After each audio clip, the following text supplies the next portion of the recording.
Hey everyone, and happy Sabbath. Welcome to today's study. Today's study, we're going to look at something in the Bible that Christ speaks about in the book of Matthew. It actually shows up in different places in the New Testament quite a bit. It's also in the Old Testament. It's the Christ counterfeit, or the false Christ. Ezekiel 33:3. Matthew 24, 3-4. While Jesus was sitting on the Mount of Olives, the disciples came to him privately. Tell us, they said, when will these things happen? And what will be the sign of your coming and the end of the age?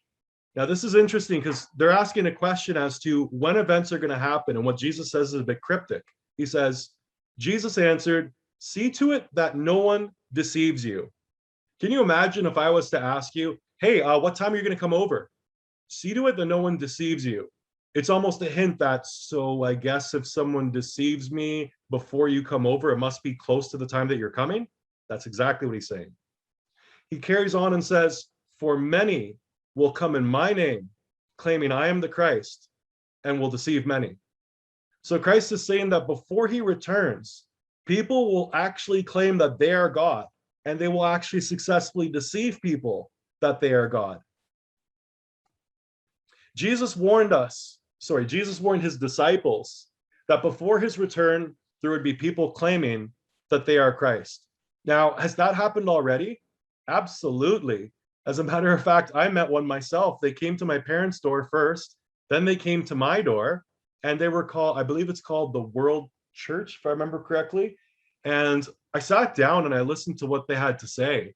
But as soon as we started to get so far into where they were pulling me through the scriptures, I could see there was something really strange going on. And by the end of the conversation, which didn't go well, they had tried to convince me that Christ was a Korean man who had appeared around, I think, the 1970s, and his wife was the Holy Spirit. And I just slapped my head and I thought to myself, oh my goodness, how do you believe this garbage? I felt really bad. I was angry at the same time because I'm like, this is such a silly heretical doctrine. How could you not see through this? But it's actually a pretty big church. But that's just one of many. Mark 13, 3 and 5. While Jesus was sitting on the Mount of Olives, opposite to the temple, Peter, James, John, and Andrew asked him privately, so this is a different perspective of what we just read. Tell us, when will we see these things happen? And what will be the sign that they're about to be fulfilled? Jesus began telling them, see to it that no one deceives you. Many will come in my name, claiming I am he, and will deceive many. Mark 13, 21-23. At that time, if someone or anyone says to you, look, here is the Christ, or there he is, do not believe it. For false Christs and false prophets will appear and perform signs, wonders that would deceive even the elect, if that were possible. So be on your guard. I've told you everything in advance. So we can see in Mark also tells us that when they appear, they will have certain powers. They won't just be like a normal individual that does normal things. They will be able to perform signs and wonders which will deceive the people who don't know the scriptures. Luke 21 and 9. Jesus answered, see to it that you are not deceived, for many will come in my name, claiming I am he. The time is near. Do not follow them. So there are many, many, many warnings in the Bible warning you that there is going to be a false representation of God that literally appears on earth. And if you notice, I keep highlighting the word many. It's going to be more than one.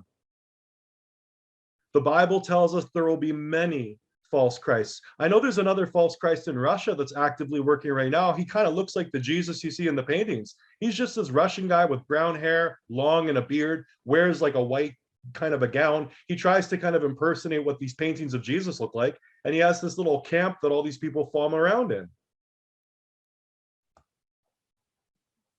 Where are all these false Christs coming from? Because keep in mind, if they were just people that are saying, I am God, I'm like, well, that's easy. That's just a delusional person. But if Christ tells us that some of them are going to be able to perform signs and miracles, how are they able to do this? Where are they getting this type of ability from? Where are they even getting this, doctrine from to become what they think they are, if it's not a delusion? We've looked at this before, but we're going to look at this again because this is at the root of it. And I find it really interesting when the largest occult order in the world is Freemasonry. It founded North America. I mean, whether you look at Canada, that's John A. Macdonald. John A. Macdonald was a Freemason. That's your first prime minister. You look at your founding fathers, they were Masons too. So it's quite telling when you start to see that there's a religion that's being practiced within the land that we're in and lands abroad. And this is the largest group in the world. And you'll find that what they write is completely heretical to the Bible. It says every soul must work out its own salvation and take the kingdom of heaven by force. That line alone is a very bold line. Work out your own salvation. I thought that Christians are taught that Christ is salvation. How do you work out your own salvation? It says salvation by faith and vicarious atonement were not taught as now interpreted by Jesus, nor are these doctrines taught in the exoteric scriptures. Exoteric scriptures, esoteric, that's ES. Esoteric scriptures mean knowledge that's known by a few, like a select group. Exoteric means it's kind of like the layman knowledge. They are later and ignorant perversions of the original doctrines. Okay, so what the Masons are saying is they're saying the stuff that you're learning in the Bible, it's a perversion. There was something that was there before. It goes on and says, in the early church, as in the secret doctrine, there was not one Christ for the whole world, here it is, but a potential Christ in every man. So here we have a secret society. The wives aren't allowed to go to the secret society, and the men are being taught in secret that they themselves are God, because inside of them, the secret doctrine teaches that there is a Christ in every man. Now, we could just jump the gun and say, okay, there's the false Christ, done, end of story. But we might be speculating, but it would be at least one of the avenues that we'd have to look at if we are looking for the false Christ, any religions, any ideologies that teach us you are God. It says all the ancient mysteries had the true doctrine, and the early Christians had it. Masonry, uncontaminated by the disciples of Loyola, had and has it also. So when we say the disciples of Loyola, those are the Jesuits. Ignatius Loyola, that's the Jesuit order, also known as the Society of Jesus. So here, the Masons are making a claim that the early Christians knew that there was a Christ found in every man. We do not see that anywhere in the Bible. So Freemasonry ultimately teaches that man is God. And that's a pretty big deal because that's the same thing we saw in the book of Genesis. In Genesis 3, the whole idea of Adam and Eve and the Garden of Eden and the fall of man was based on the idea that a woman was deceived by a serpent that told her she would be like God if she disobeyed what God said. And that was eating from the tree of knowledge of good and evil. And I just wanted to show you that when I wrote the quote on the screen, it actually says it, because sometimes people are skeptical whether or not a book says what it says, or I just found a quote off the internet. Here's a screenshot of exactly what it says right from the book, Mystic Masonry. Again, in the early church, as in the secret doctrine, there was not one Christ for the whole world, but a potential Christ in every man. This is something, if you have any friends or family, uncles or acquaintances that are Masons, you should ask them about this. Why are you teaching that you guys are God? How could a man possibly become a god? That's something that we just can't wrap our heads around. But at the same time, look at the Greeks. Didn't the Greeks have something called a demigod? Part God, part man? Where did that come from? Is there any connection to what the Greeks were doing with their mythologies and this? Here's more from Mystic Masonry. It says, in this conception of divinity lies the secret of the ineffable name. So in other words, there's a name that can't be said, right? You don't know how to pronounce it. It's ineffable. The nameless, the lost word, is to the master who possesses it and knows how to pronounce it what the logos or creative power is to the nameless. Hence, the real master creates and in a sense is a god. So when we talk about a master, what do we mean by a master? A master mason. Master mason is when you reach your third degree. But we can see that the Masons have a lost word. What's the lost word? It sounds like what they're describing here is that they know the name of God. Why is that? because it says what the logos or creative power is to the nameless. What is the logos? Logos is a Greek word. And logos in the New Testament is what we translate into the word, like W-O-R-D. And so Christ is the logos. So what they're claiming is that they know the name of Christ. It's like, well, don't we all know the name of Christ? His name is Jesus Christ. No, you see, in the Old Testament, Christ existed as well, but Christ is the Lord. So when you're reading through the Old Testament and you say, Christ is Lord, and then you see the Lord said to Abraham, the Lord said, who is this Lord that's speaking? This is Christ. And so here we can see that the Masons are saying that they know how to pronounce the name of the Lord. Why is that a big deal? Because if you look at the Hebrew word L-O-R-D, which is what we say today as Yahweh or Jehovah, those vowels, Jehovah, right? Like the O and the E and the A, these vowels weren't there. Hebrew only has consonants. So if I was to show you 4 Hebrew consonants, and those consonants are Y, H, W, H, how would you know which vowels to stick in between the consonants? And the answer is you don't, but the Masons claim that they do. As a matter of fact, this is what the whole reach of Masonry is, or the whole point of Masonry is. It's to search for the lost word. And obviously the lost word of Freemasonry is finding out what the name of God is. And then by finding out what the name of God is, what happens? You yourself become a God. You yourself become Christ. So it's like abracadabra, there's a magic word, and then you can say it, and then all of a sudden, what, you're some kind of a Greek demigod? According to Masonry. Now, it sounds completely crazy, but keep in mind, these are the people that founded your countries, and they have a heavy amount of control. So if they're delusional, which could possibly be, that's kind of insane that the nations were formed by people who have deluded themselves into thinking that they're deities. Maybe that explains a lot of problems in the world. So Freemasonry knows the pronunciation of the name of God, which allows them to be gods themselves, question mark. Isn't that strange? If we take a look in the Bible, here's this name, Yahweh. It's typically pronounced as Yahweh or Jehovah. We don't really know how to pronounce it because we're guessing. It's the letters, you either see YHVH or YHWH, and it just has to do with the fact that the W didn't exist till later. So it makes no difference, but you're still caught in the same situation where it's like, okay, I see 4 consonants, but I don't know how to make those 4 consonants into whatever the name of God is because I don't know what the sounds are that come between those letters. So what's kind of interesting is the letters A and E were added. So Yahweh, the letters A and E were the consonants that they chose. It's funny because we have arts and entertainment, A and E. I'm wondering if there's like a play on words with that one. But if we take a look here, Yahweh, the proper name of the God of Israel.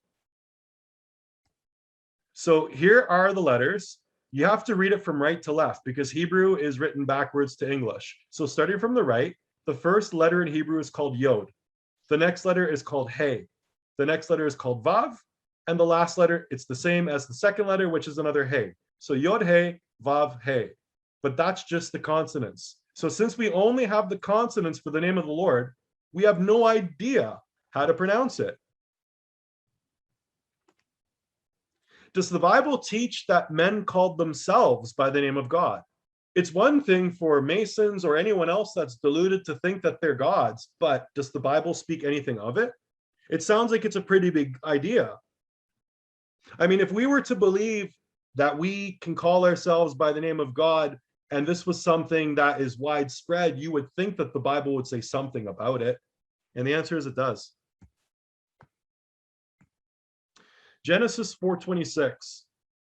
And to Seth was a son, and to Seth also a son was born, and he called him Enosh. At that time, men began to call upon the name of the Lord. Now you're probably thinking, what's wrong with that? It says they began to call upon the name of the Lord in the book of Genesis. So what? I'm like, it actually doesn't say that.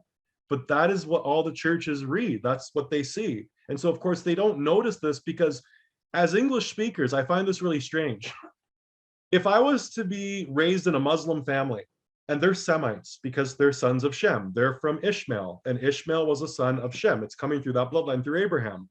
If I ask an Ishmaelite, if I ask a Muslim, if I say to them, okay, so when you go to the mosque and you pray, or when you go to the mosque and you read, what are you reading the Quran in English? Because you guys are in North America, right? If you're living in North America, obviously. So is this English for you? And Muslims will say no. They'll say it's not right to read the Quran in anything but Arabic because they say you can't get the right understanding. If I see a Jew and the Jew goes to the synagogue who are also a Semite, which means they also are a son of Abraham, and I say, when you go to the synagogue and you read from the Torah and the Tanakh, are you guys reading in English? And the answer is no, we read in Hebrew. So why is it that in North America, we have all these Christians in the Christian churches? They may not be Semites because they're not related to Abraham, but they practice Semitic religion. Why don't they bother at all to look at the original translations and save themselves some of this grief? It's a question I've had for a long time. So let's take a look at what is the Hebrew that's behind this sentence. So here it is. This is the lexicon. I don't know how to read Hebrew. I use the lexicon. The lexicon helps me. So Genesis 4:26. So here we can see each word is associated to a Hebrew word or sometimes clusters of words. And the word that I'm looking at that's very interesting here is once it gets down to then men began. Where it says men began, there's a Hebrew word. It says hushal or shalal. If you take a look what the translation is. To pollute, to defile, to profane. Now, when you read Genesis 4:26 in English, did you see any of those words there? None of them. What? So what's going on with the translation of that verse? How do you change the words pollute, defile, and profane into men began? So if I take a look at this word shalal, shalal in the Hebrew dictionary means to bore or to pierce. So this word that's associated with profaning or defiling, it has to do with boring or piercing. Piercing is like when you stab someone. So the Hebrew word shalal, I've actually looked, I went through, I think there's 143 times in the Old Testament, this word shalal is used. And I was curious, I'm like, how is this word used? It can be used as the word violate. It can be used as the word profane.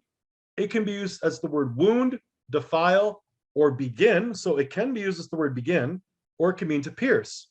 So the only word that seems to really have a positive connotation here is the word begin, but everything else sounds like something kind of inflammatory.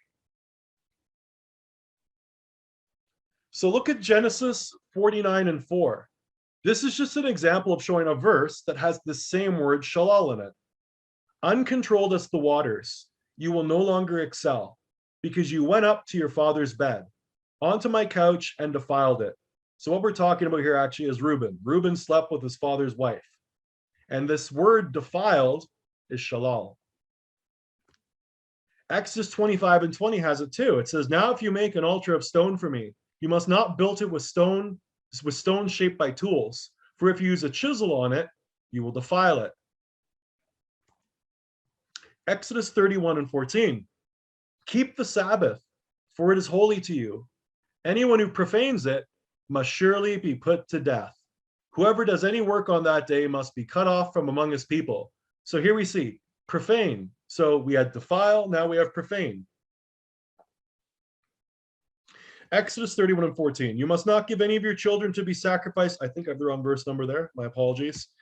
You must not give any of your children to be sacrificed to Molech. You must not profane the name of your God.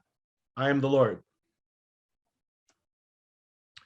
If we take a look at the 1611 King James Version, something kind of interesting going on here. Same verse, Genesis 4:26. This is where we see the proclaiming the name of the Lord. It says, and to Seth, and this is Old English, so that's why the letters look kind of weird. To him also there was born a son, and he called his name Enosh. Then began men to call upon the name of the Lord. Okay, well, maybe I'm wrong. King James and William Tyndale did most of the translation of King James Version.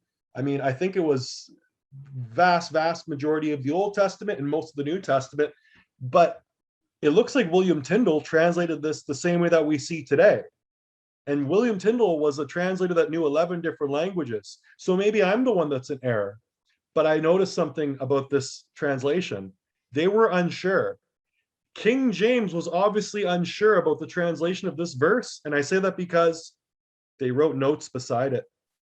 If you look at the crib notes on the side, it says, Or, meaning there's another interpretation, to call themselves by the name of the Lord. Isn't that a really big difference in interpretation? To say that men began to call on the name of the Lord, that would mean that men began to call on God. There's nothing wrong with that. But if you look at the other way they look to translate it, to call themselves by the name of the Lord, that means you're calling yourself a god. And that's exactly what the Freemasons are writing about to this day. The side notes contained within the 1611 King James Version clearly wrote that men called themselves by the name of the Lord. Do other Bible translations show this idea of profaning the name of God in Genesis 4:26? Because if we can find a couple translations that agree with this coming from different sources, maybe it is mistranslated. And if it is mistranslated, that's going to explain why the largest secret society in all of the world is teaching their members that they themselves can become Christ.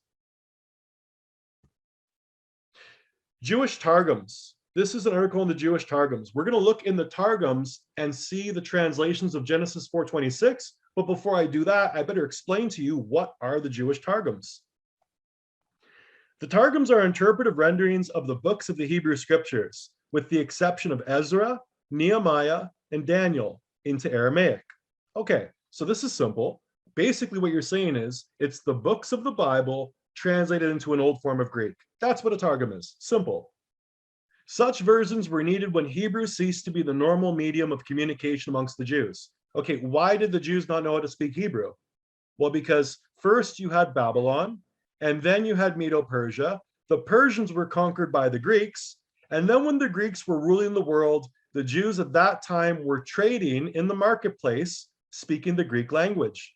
Over a period of time, they forgot how to speak their own language. And so this is why you'll find translations of the Bible written into Greek, or in this case, Aramaic.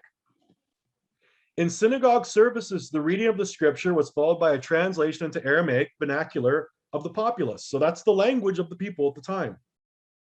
For a reading from the Pentateuch, Pentateuch is the first 5 books of the Bible, the Torah, the Aramaic translation was followed each verse of the Hebrew.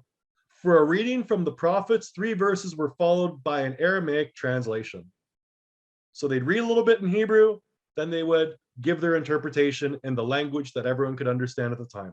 So when we're reading from the Targum, all we're going to do is take a look at a translation that came from Aramaic to speak about Genesis 4:26. It goes on and says, at first, the oral Targum was a simple paraphrase in Aramaic, but eventually became more elaborate and incorporated explanatory details inserted here and there into the translation of the Hebrew text. To make the rendering more authoritative as an interpretation, it was finally reduced to writing. So in the beginning, they didn't write the Targums down. The Targums were just an oral tradition. So in other words, they were interpretations of the Hebrew that they didn't necessarily know how to read at the time. And these were just given orally. They didn't write them down. But then later in time, they decided it would be more authoritative if they started to write them down. Not because there's always that game of Chinese telephone. Maybe one person hears the interpretation and then he kind of puts his own spin on it because he uses his own wording. So eventually they just write it down. 2 officially sanctioned Targums produced first in Palestine and later revised in Babylonia are the Targum of Onkelos and on the Pentateuch and the Targum of Jonathan on the prophets, both of which were in use in the 3rd century of the Christian era. So we're going to take a look first at the Targum of Onkelos. That was the one there were 2 versions we're going to look at actually. So we're going to look at Genesis 4:26 from the Targum of Onkelos and see, does it say what we saw in the King James in the side notes? And if so, that's going to start speaking more towards this lost word of Freemasonry, a man becoming God. It says, Genesis 4:26, the highlighted part, and to Seth was also born a son, and he called his name Enosh. Then in his days the sons of men desisted or forbore from praying in the name of the Lord. Okay, I don't necessarily see that they're calling themselves God, but I can see that this is a totally different interpretation. It's not saying that people called on the name of the Lord. It says completely the opposite. It says in the days of Enosh, people stopped praying in the name of the Lord. So from this particular Targum, I can see that it doesn't explain how man is God, but it does explain that men stopped calling on God. Let's look at another Targum. The Targums of Onkelos Benazil from the Pentateuch. So now we look at the Palestinian version. Palestinian version says, and to Seth was also born a son, and he called his name Enosh. That was the generation, and whose days they began to err, and to make themselves idols, and surnamed their idols by the name of the word of the Lord. There we go. That's it. Smoking gun. So we have a Jewish Targum that totally says that people started to call their idols by the name of God. So when we talk about idols, idols can be statues, idols can be beads, they can be crystals, but of course, we can also be idols. People can be idols. When you say that you idolize someone, or you look at a show like American Idol, there's proof in the pudding there that an individual can become an idol. So when we compare these versions of Genesis, if we look at the Onkelos Targum, this was written way back. So this is around the times of Christ, 35 to 120 AD. And of course, you have to keep in mind, like, the closer you get back in time to something, chances are it's probably more correct. And to Seth was also born a son, and he called his name Enosh. Then in his days, the sons of men desisted or forbore from praying in the name of the Lord. So from the Onkelos Targum, we can see that people stopped praying to God. They did something else. From the Palestinian Targum, we can see that this generation is where men began to err. They made idols, and they gave names to their idol, which was the name of God. And that's what Masonry is saying. It's saying that they know the pronunciation of the ineffable name, of this name that people say is Yahweh or Jehovah. And then in the King James Version, we saw on the side notes, it says, or to call themselves by the name of the Lord. So this is the lost word of Freemasonry. Somehow, they figured out what the name of God is. They figured out what the proper vowels are. They figured out what to stick between the consonants. And then they believe that this is what allows them to become Christ themselves. They're not just claiming Godship, but specifically an inner Christ. So again, it says, in this conception of divinity, the secret of the ineffable name, i.e. the nameless, the lost word, is to the master who possesses it and knows how to pronounce it, what the logos or creative power is to the nameless. Hence, the real master creates, and in this sense, a God. So here we can see that there is the idea of Godhood, like we read earlier. We can see that it has to do with the pronunciation of a sacred name, but what's the name that they're trying to pronounce? The Logos, and the Logos is the Word, and the Word is Christ. So the Bible does teach that men called themselves by the name of the Lord.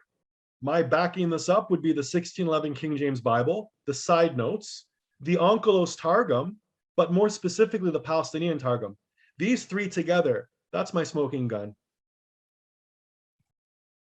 So perhaps the more initiates into the mysteries like Freemasonry that learn the name of God, the more false Christ there will be. So I'm not talking your false Christ that are just deluded people that think that they're God and confuse other people that aren't that discerning. I'm talking about perhaps the false Christ that Jesus was talking about, the ones that would perform signs and miracles. Perhaps this is what he was speaking about. If we look at this book, it's called The Masonic Initiation to All Builders in the Spirit. Now let's stop for a second. Builders in the Spirit. You're not Christians, so it's not the Holy Spirit. You're following a totally different God here. As a matter of fact, you're becoming God. So you're not in the same spirit as a Christian that reads the Bible and goes to church, that's for sure. This other spirit must be not the Antichrist, but the false Christ. Because if I was to say Antichrist, maybe it fits for both. I still haven't fully determined whether or not the false Christ could fit in that symbolism of being an Antichrist, because in a sense, the false Christ is against God because he's claiming that he is God, but he's not denying that Christ exists. He's just speaking about a different gospel. The very word initiation primarily derives from the Latin in ire, to go within. So in other words, when Masons say I'm an initiated Mason, it means I'm going within. And thence, after learning the lessons of self-analysis, to make a new beginning by reconstructing one's knowledge of life and manner of living. Okay, this sounds a lot like Christianity. When you're a born-again Christian, this part sounds very similar. You used to behave one way, then you come to a certain level of knowledge and understanding, and then your behavior starts to change. It says the 43rd Psalm restates the same instruction. Intro, Ibo ad altar Dei. And again, excuse my pronunciation. I will go into the divine altar. Similarly, the Masonic initiation contemplates a going within oneself until one reaches the altar or center, the divine principle or ultimate hidden basis of our being. So when we talk about Masons being initiated, and every time you go up a degree, in Freemasonry, you've got 33 degrees. The 33rd degree is honorary. And each degree, as you go up that system, you're going to have to go through an initiation. And the initiation, you can see, is associated to going within oneself. So this sounds like it might be meditation. So initiation in Freemasonry seems to have the exact definition as the word yoga. Let's go back for a second. Let's read that again. Similarly, the Masonic initiation contemplates a going within oneself until one reaches the altar or center, the divine principle. I'll stop right there. So you look inside of yourself and you find out that you're God. Yeah, that does sound a lot like yoga. And why do I say that? People going to yoga at a strip mall or friends who practice and stretch, that's not what I'm talking about. I'm talking about specifically, what does the word yoga mean? Because most people don't know. They say, well, yoga means stretching. No, it doesn't. You have to take a look at the Katha Upanishad. This was the first place ever that you found this word yoga. So if you're going to define what yoga is, you should probably define it based on the first piece of paper you could find it on. It says, he, the Atman, difficult to be seen, full of mystery, the ancient primeval one, concealed deep within. Okay, so whatever the Atman is, it's inside of you. It says, he who by yoga, first time ever, that word was seen. By yoga means of meditation on his self, comprehends Atman within him as God.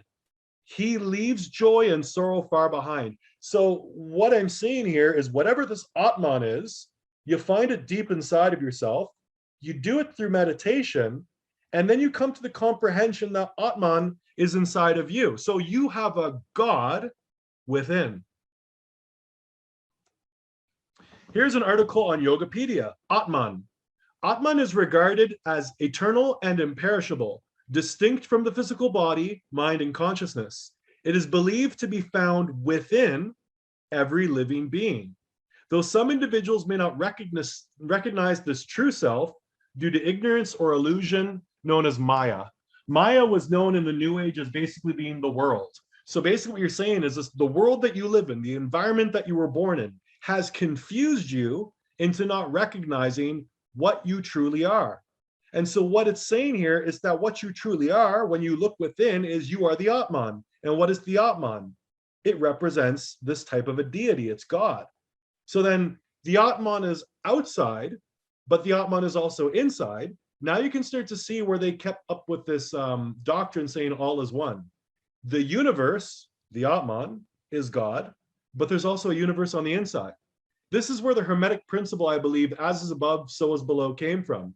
There's a microcosm and a macrocosm, a God outside and a God inside. All is one, all is God. It was the world that confused you into not recognizing that you yourself are a God. You can tell by reading these texts and comparing them with Freemasonry, it sounds like this Christ of Freemasonry is in fact the Atman of Hinduism. So Freemasonry and the Eastern religions are clearly searching for a God within, but the Bible isn't telling you to find Christ within.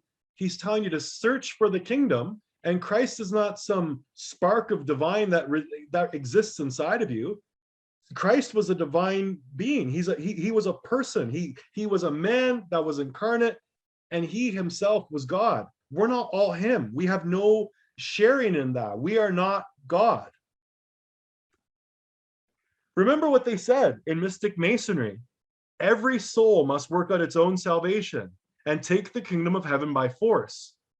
Salvation by faith and vicarious atonement were not taught as now interpreted by Jesus, nor are these doctrines taught in the exoteric scriptures. They are later and ignorant perversions of the original doctrines. In the early church, as in the secret doctrine, there was not one Christ for the whole world, but a potential Christ in every man. I can just take that word Christ right out of the sentence and switch it for what should be there. Atman. There was not one Atman for the whole world, but a potential Atman in every man. Now, this isn't heretical anymore, because now it's not speaking about the Bible, it's speaking about what this really is, which is a Hindu kind of a teaching, but it's older than Hinduism. It goes back to the Vedas, and it's even older than that. So instead of people searching for Christ in the scriptures, the understanding of Christ comes from within. Again, this is coming from Masonic initiation, and look what it says. Every Masonic initiation has no other end than this: conscious union between the individual soul and the universal divine spirit. That must be the Atman. So this is interesting. That means that if you know a Mason, maybe you had a family member that was involved in Masonry, if they became a Master Mason, you know they've done 3 initiations. Well, according to Masonic initiation, each degree, each initiation they did, the whole purpose of it was to bring them closer to whatever this universal divine spirit is. I bet they didn't know that when they were doing these rituals. Initiation always occurs when the physical body is in a state of trance or sleep, and when the temporarily liberated consciousness has been transferred to a higher level. This sounds like transcendental meditation. So initiation must have something to do with meditation, because if your physical body is in a state of trance or sleep and you're consciously still aware, it sounds like you're meditating. It goes on in this other page where it says, the Great Indian Manual of Initiation.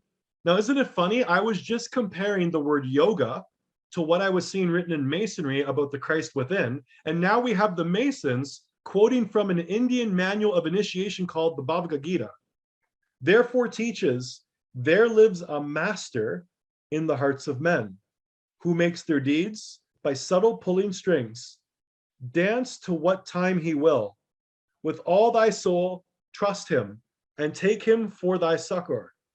So shalt thou gain by grace of him the uttermost repose, the eternal peace. So now the Masons are saying, okay, take a look at these writings that came from India, and you're going to find out in these writings that came from India, there's a master that's in your heart. Trust him, and he will guide you. This is not Jesus. This is something else. If we take a look at Mystic Masonry, and near the very front of the book, it actually shows this hierarchy. Let's look at the very bottom. At the very bottom, it says Christianity of Constantine. So Christianity is at the bottom of this ladder. If you look up a little bit, you'll see on the right-hand side, the religion of Muhammad. That must be Islam. On the left-hand side, we see modern Freemasonry. And then as we go above that, we see things like Plato, philosophy, the Essenes, Kabbalah, Zoroaster, secret doctrine, Egypt, Chaldea. Wait a minute, Egypt and Chaldea. Chaldea is Babylon. Egypt is where we're getting all this weird symbolism that you see on the money, weird symbolism that you see in movies and such. We have a lot of Egyptian symbolism for a country that lives so far away from Egypt. But if you look at the very top, we have India, and it says Brahmanism, Buddhism, but above India, it says the Vedas. Now, the Vedas, they came to India. There was a Vedic period in India, but it's believed that the Vedas, one of the theories is it was brought by the Aryans. And the reason why that's important is because the Aryans are the Iranians. And in the Bible, Iran shows up, except it's in Genesis 11, and it talks about a group of people that came together, a nation in Babylon, where they tried to build a tower, and they tried to build this tower to the heavens. Now, I find that really interesting because, of course, if we're finding that the Masonic doctrine goes back to the Vedas and the Vedas go back to Babylon, this just validates even more that the Bible's true. You can clearly see the competing religion that Genesis 11 expressed is still being taught today. It's interesting, though, that it's about the heart, because, of course, Jeremiah 17:9 says something very different about the heart that conflicts with this doctrine. The heart is deceitful above all things and beyond cure. Who can understand it? So if the heart's deceitful, why are we looking for God within our hearts? That must not be Christ. That must be the Atman. The dictionary defines the heart anatomically as a hollow organ that pumps blood throughout the body. The scriptures, on the other hand, declare that the heart is far more than a biological pump. The scriptures describe the heart as the center of the total personality, especially with reference to intuition, feeling, and emotion. Since the advent of the human heart transplant, the medical knowledge about the heart has created a mystery that modern science does not understand. Doctors report feedback from those that have received heart transplants, and science cannot explain why a significant percentage of those experience a change in their personality and preferences. Some even report that they feel like another person is living inside them. Let's look at the first and second time the Hebrew word composed and translated into English as heart is used in the scriptures. In Genesis 6:5-6, we read the following. And God saw that the wickedness of man was great in the earth, and that every imagination of the thoughts of his heart was only evil continually. And it repented the Lord that he had made man on the earth, and it grieved him at his heart. Notice that man's heart is imagining evil continually, and that it is causing God's heart to grieve. The word heart in Hebrew is composed of two letters, the lamed and the bet. Lamed is pictured as a staff. Lamed means to have authority, to urge forward. It is the voice of authority. The second letter in the Hebrew word we translate into English as heart is bet. Bet is pictured as a house or a tent. The scriptures compare our human body to a tent or a tabernacle. What is the picture meaning of the Hebrew word we translate into English as heart? The heart is the controlling voice of authority that is inside of man. The essence of man's life from God's perspective begins with the condition of man's heart. God summarized it for us in one short sentence. We are to love the Lord with all our hearts. Sadly, the human heart is incapable of doing what it was designed to do because it has been mortally wounded by sin and separated from God. This condition, if unmended, will result in eternal death.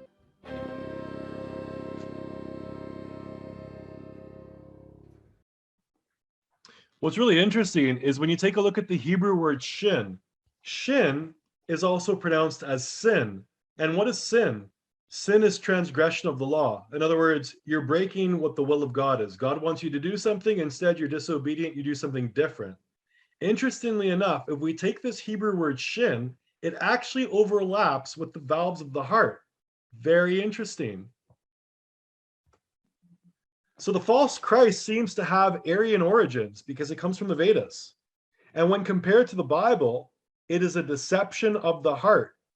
See, the problem is, instead of trusting the word of God and discerning through the scriptures with our minds, we become internally guided by our hearts when we get caught in this deception. You cannot read the scriptures and come to the conclusion that you're God. You can't get past Genesis 3 and come to the conclusion that you're God. Just a moment.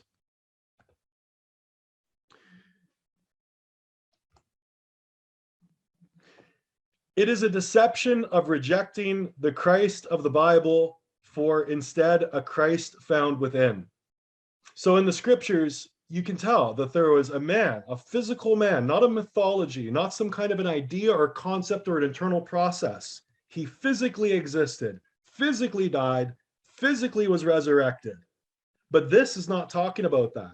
And the only way you can fall for this type of a heresy is if you're not reading the scriptures and instead you're following your emotions. I wondered for the longest time, why did God give us a book? Why wasn't it done like a different way? Why didn't he just like beam the knowledge into our heads? And it looks like with our free will, God wanted us to think. He wanted us to think. He wanted us to discern, use our reasoning skills, our consciousness. You see, when our body disintegrates and we become old and we die, what's still left is obviously this part of ourselves we call our consciousness.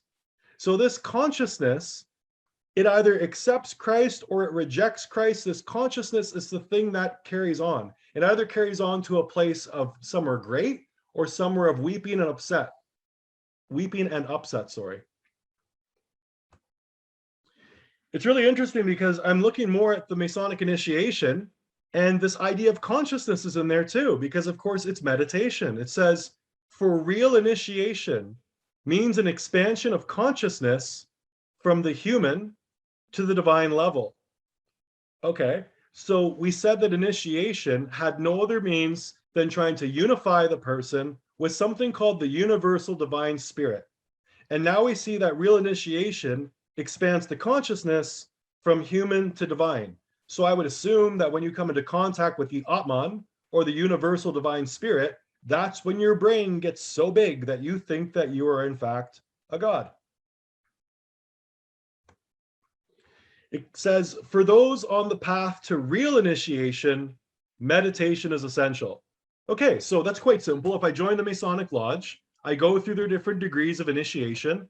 I cannot actually initiate without meditating. For meditation opens up a window in the mind through which light streams into the understanding from the higher spiritual principle in ourselves, which window is symbolized by the dormer window in the emblematic Temple of Solomon, through which came light to those ascending the stairway that wound inwardly to the middle chamber, leading to the central sanctuary where alone light in its fullness was to be found. Now, look at the first bit. For meditation opens a window in our mind, through which light streams into the understanding from the higher spiritual principle within ourselves. Again, you can read that through meditation, you find God within. That's what that higher spiritual principle is that you're finding.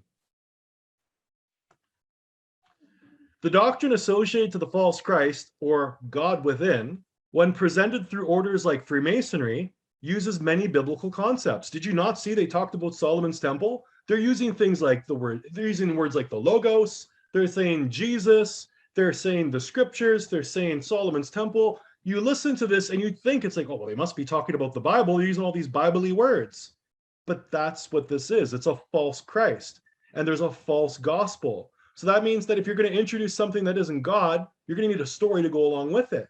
But of course, if you're going to trick people that are Christians into following this other God, it's got to at least sound kind of Christian, doesn't it? This means that if you are not reading the scriptures carefully, you could be practicing parts of Eastern doctrines in combination with what is in the Bible, a mixture of both truth and lie.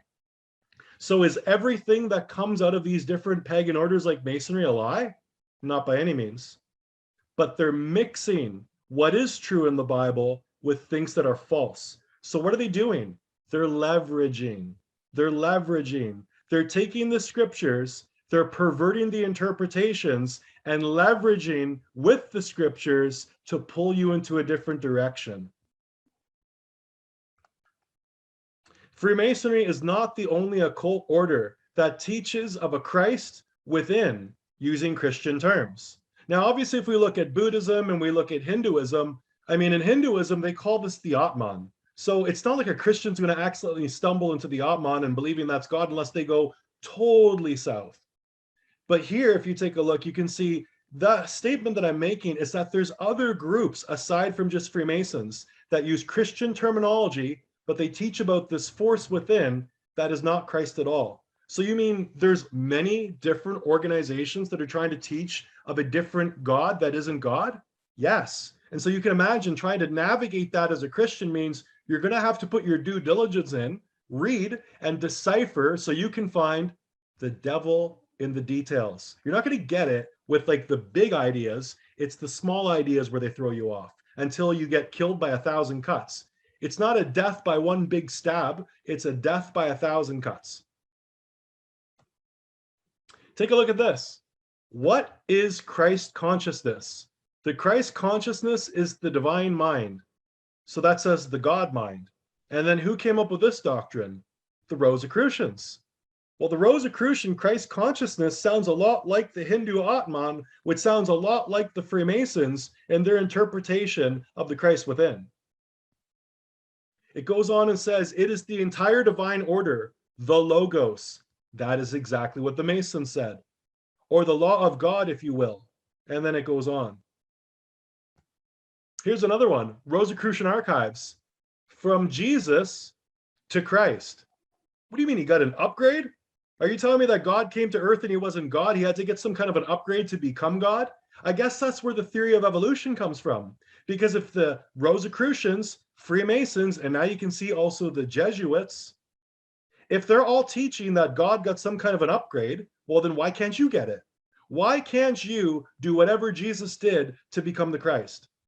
This is where the theory of evolution was always pointing to. And do you know who came up with the theory of evolution? Many of you are going to say, well, Charles Darwin. No, that's not true. We've studied this. Aramis Darwin. Who's Aramis Darwin? The grandfather of Charles Darwin. So what? What's the big, so what? We got the name wrong, but it's still evolution. Yeah, but you haven't figured out what Aramis Darwin's bias was. Aramis Darwin was a Freemason. And so, of course, if Freemasons and Jesuits and Rosicrucians are teaching that God did something internally to upgrade and become God, what do you think he was talking about when he started to preach this idea of evolution? Because it would be common sense. If man goes from some kind of like amoeba that's in the ocean after the Big Bang, and then that amoeba turns into some kind of a duck-billed platypus, later into a monkey, and the monkey turns into a man, the man turns into a god. See the progression? That's what they were trying to teach you. And the funny thing is that Charles Darwin, who we mainly coined the theory of evolution to, this was like 300 years ago, and we still have improved evolution because they haven't been able to find anything in the fossil record to support it. They were looking for something called the missing link. Well, guess what? The missing link is still missing. And when I looked into the whole idea of a rhesus monkey being related to a human being, I actually found out that the DNA of a field mouse is actually closer to us than the rhesus monkey was. So I said, well, I guess we must have evolved from a field mouse. This is what happens when men follow their own hearts instead of discerning through the word of God. It goes on in this article. I'm just going to read that little excerpt from the bottom. It says, as to the nature of the will, we need only think of what which plays up from the subconscious and enters into the consciousness. So again, we can always see that this transformation that the Jesuits, the Rosicrucians, and the Freemasons teach, it's an expansion of consciousness. It's a changing that happens within, and it obviously has something to do with meditation.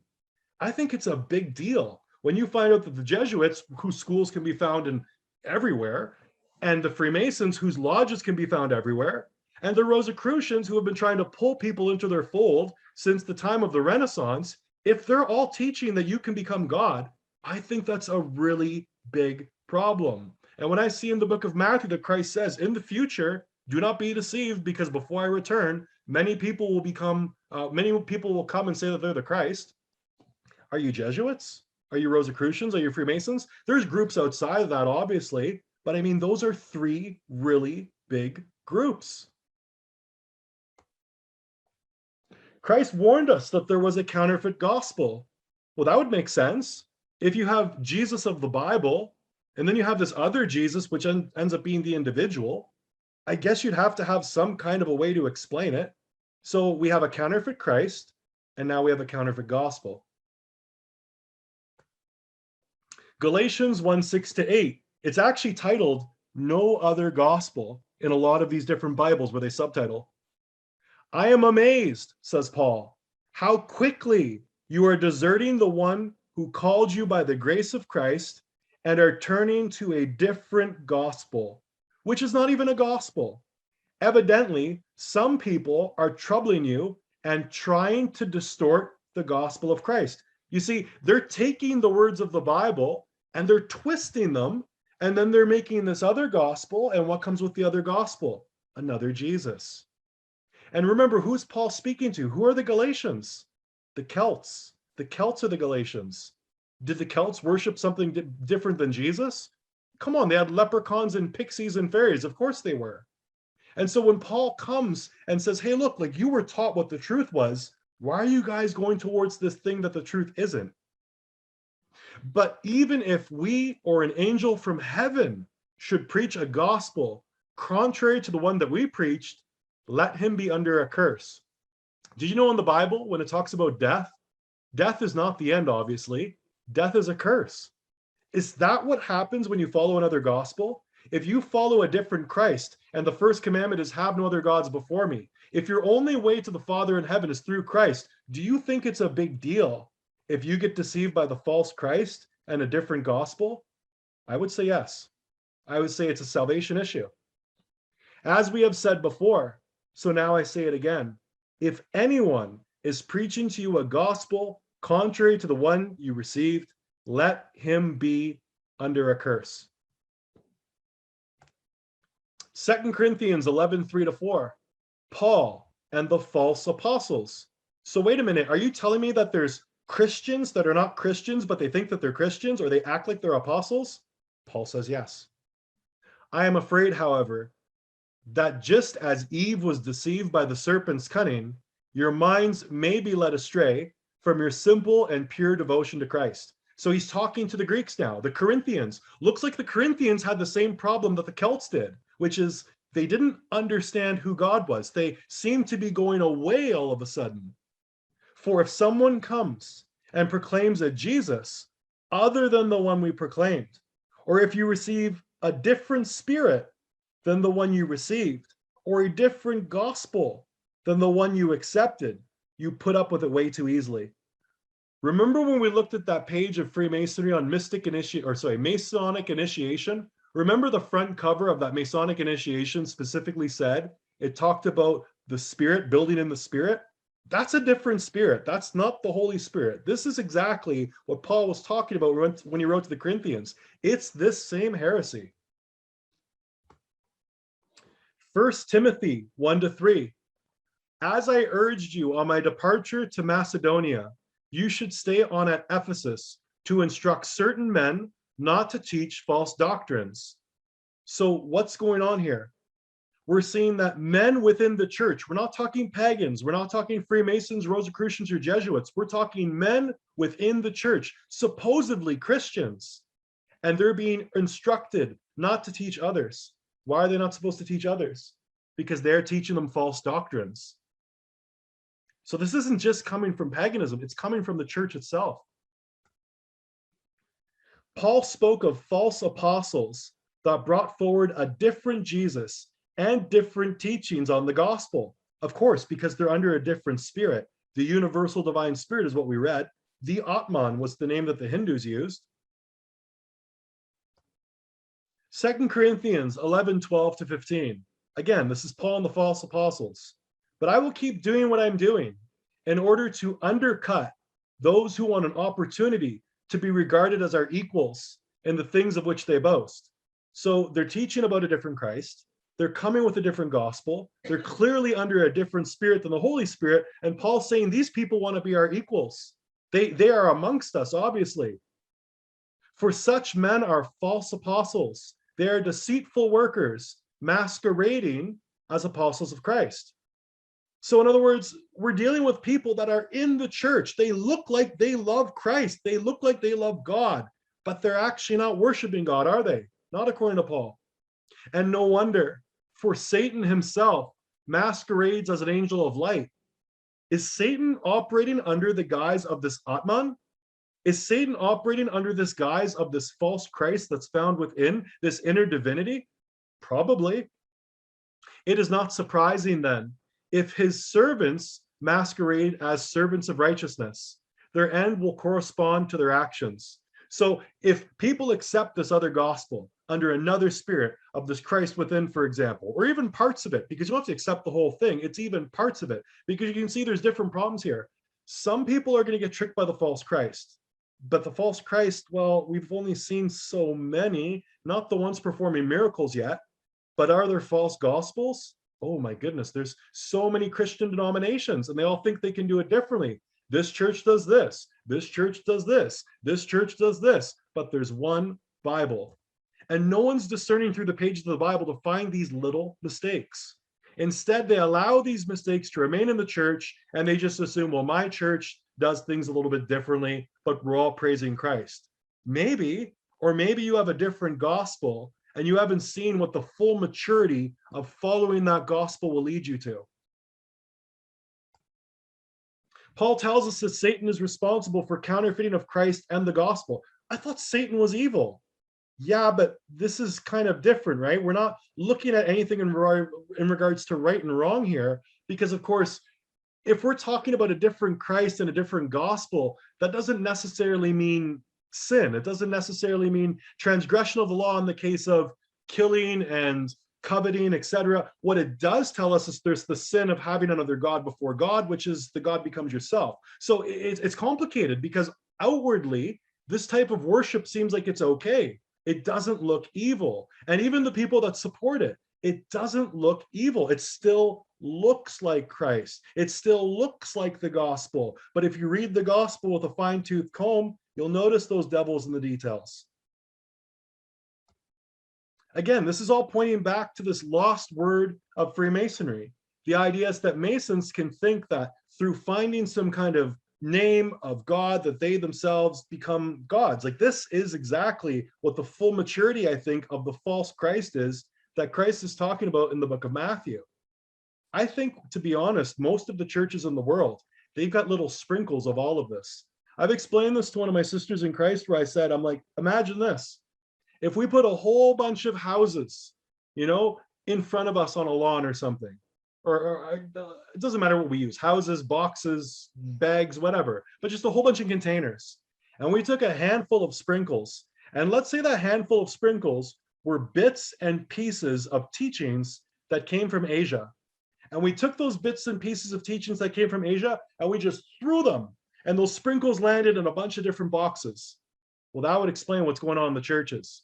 These churches, they're teaching the truth. They're teaching the Bible, but in combination, they've got these extra sprinkles of knowledge that's coming from the East, which is starting to tilt people towards either a different gospel, tilt people towards a different spirit, and ultimately trying to tilt people towards a different Christ, which ends up becoming themselves or someone else who thinks that they're God. So we looked at this doctrine of another Christ. We first examined it and we found it in Freemasonry. We saw it in Freemasonry, Rosicrucianism, Jesuits, and a lot of religions from the East. The ones we looked at were Hinduism, which obviously was inspired by the Vedas, and then Buddhism is kind of overlapping because Buddhism branched from Hinduism. So we looked at the Unclos Targum, and we saw that there was an issue with the translation of Genesis 4:26. We saw that people weren't proclaiming the name of God, instead that they were no longer praying to God. That's what it looks like you're reading. But then the Palestinian Targum really clarified things, where it said that people actually gave the surname of God to their idols. And this is where men really began to err. And this matches what the King James Version seems to say in the side notes, where it says, or to call themselves by the name of the Lord. So it looks like people were deifying themselves, not just in the Masonic writings, but in the Bible. It attests that, yes, this was happening.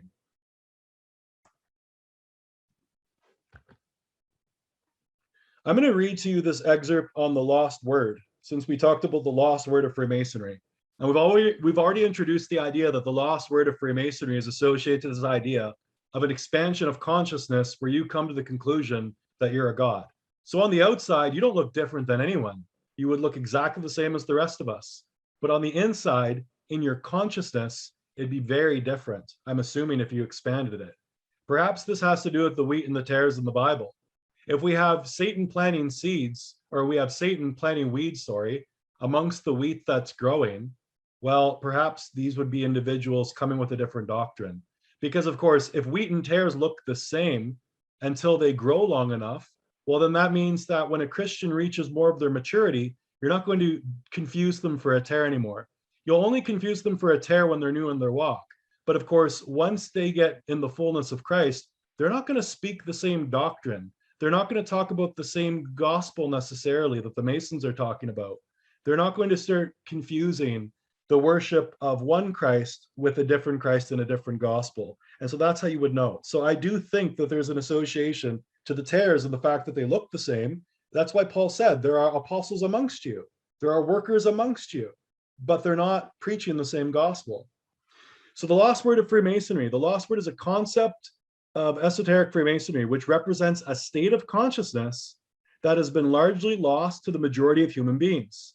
In order to speak the lost word, a human being must work upon themselves in order to achieve a state of equilibrium or balance between the left and right hemispheres of the brain. Isn't that what meditation is doing? In such a state of consciousness, the being has come to know the self, as well as the working operations of natural law. But what do you mean natural law? What about the 10 Commandments? What is natural law? And in doing so, has come to understand the objective difference between right and wrong, or as they are referred to in Freemasonry, light and darkness respectively. Whoa, full stop. If I want to know the difference between right and wrong, I don't need natural law. I need the 10 Commandments. Again, if we take a look here, we can see that the Masons, their knowledge goes back to the Vedas. So we can see it's right above that circle that says India. And we've already seen all the connections with India. But look at how that symbol looks. It looks almost like a sun.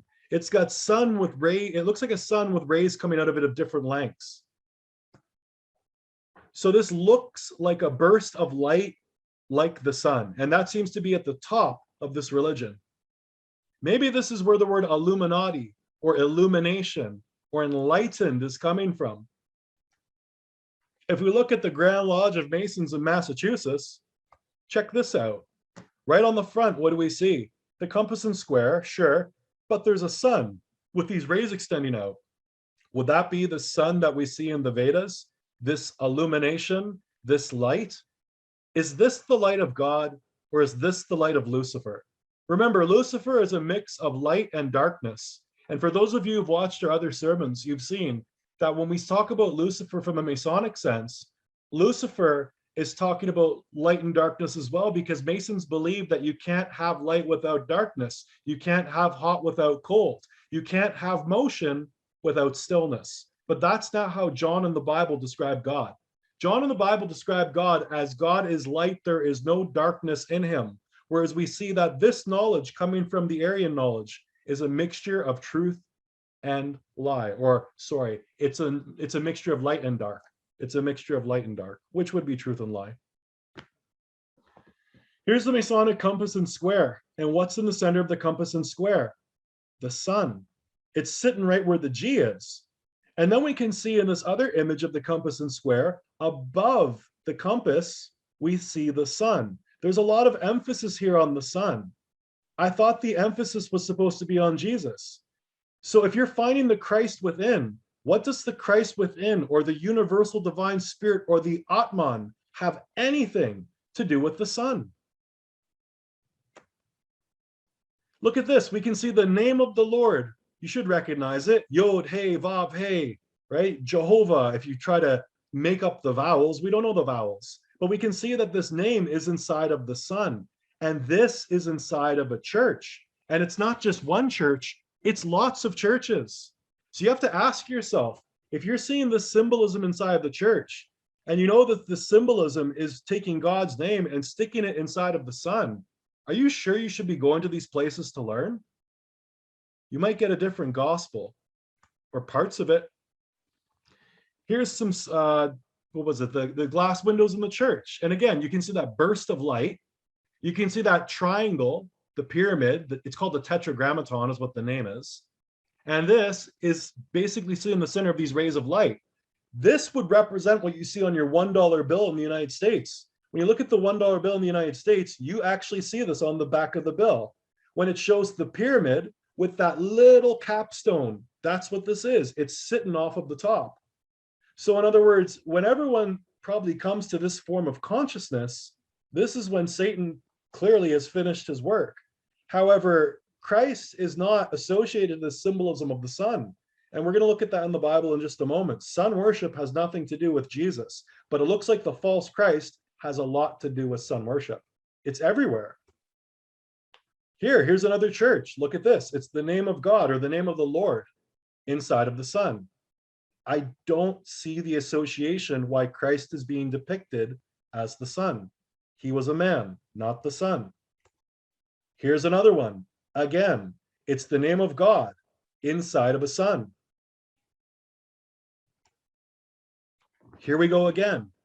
Here we can see the sun and the Tetragrammaton and the letters Yod, He, Vav, He. So in other words, the letters that spell Lord. And they're sitting inside of a shape called a vesica Pisces. So the vesica Pisces looks like two circles that kind of overlap. And that middle part where the two circles overlap, they make kind of like a half circle, like an oval. And you're seeing that. It looks almost like a womb, right? At the opening of a woman. You can see here that that is where the sun is inside of this symbol called the vesica Pisces. But watch this.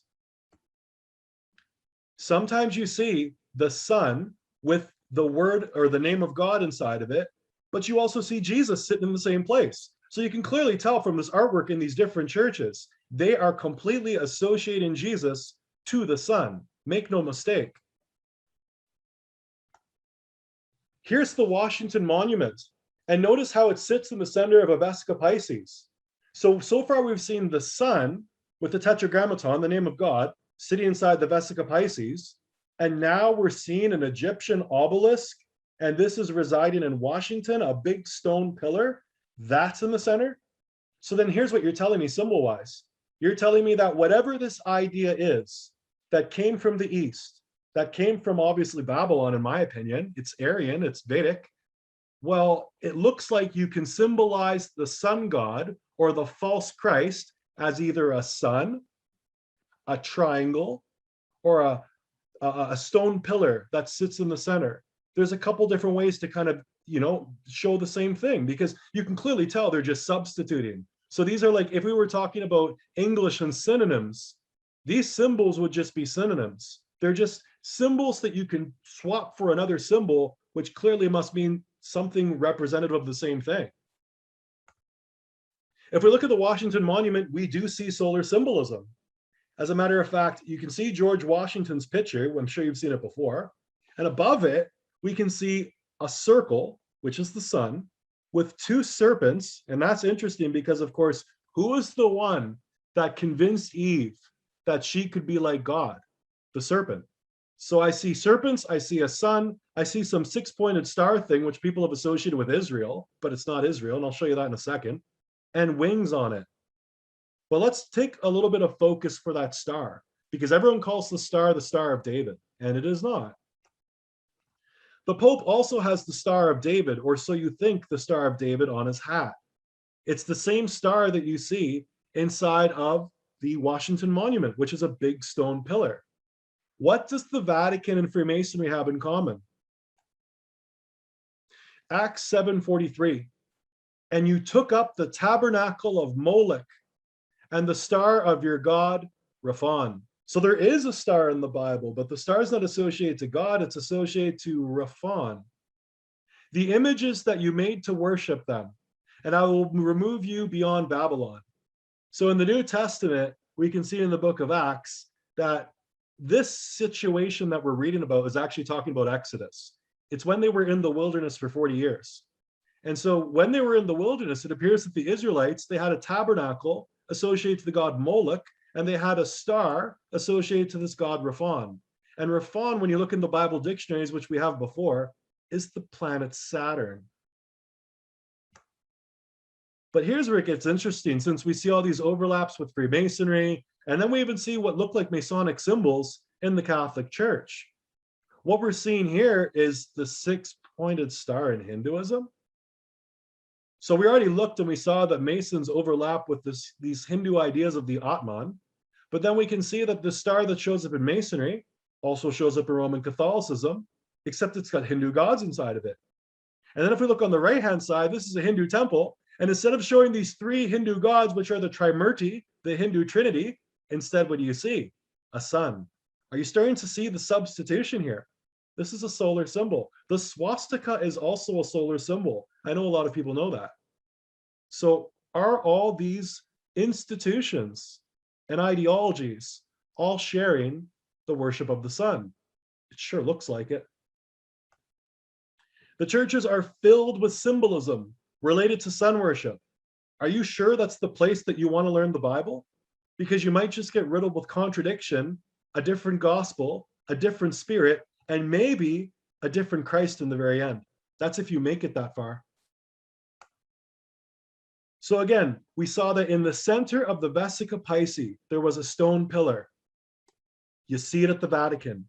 The only thing is, it's not as easy to see the Vesica Piscis at the Vatican as it is to see it at the Washington Monument. At the Washington Monument, they drew it on the ground. At the Vatican, you just have to look at the circle and realize, oh, if I put two circles inside of this kind of an oval, it draws the same Vesica Piscis around this stone pillar.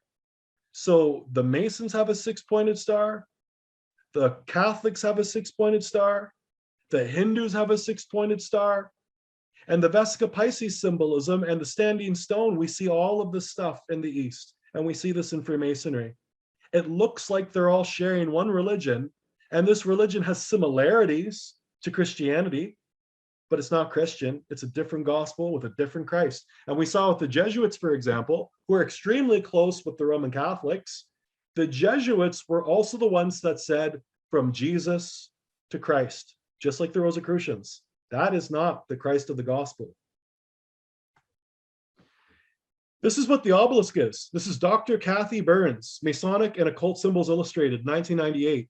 The word obelisk literally means Baal's shaft or Baal's organ of reproduction. Was Baal in the Bible? Yeah. What happened to the people who worship Baal? Well, the prophets of Baal were killed.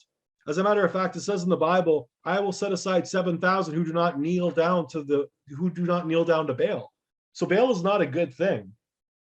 It is almost always placed in the center of a circle, which represents the female genitalia and the physical sexual act.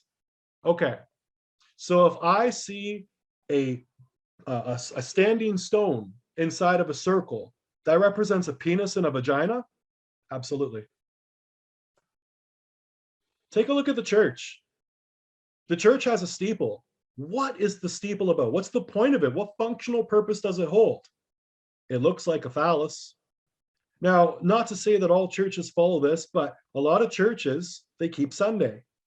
And Sunday, it's not biblical, and we'll get there in a moment. But what's interesting is this.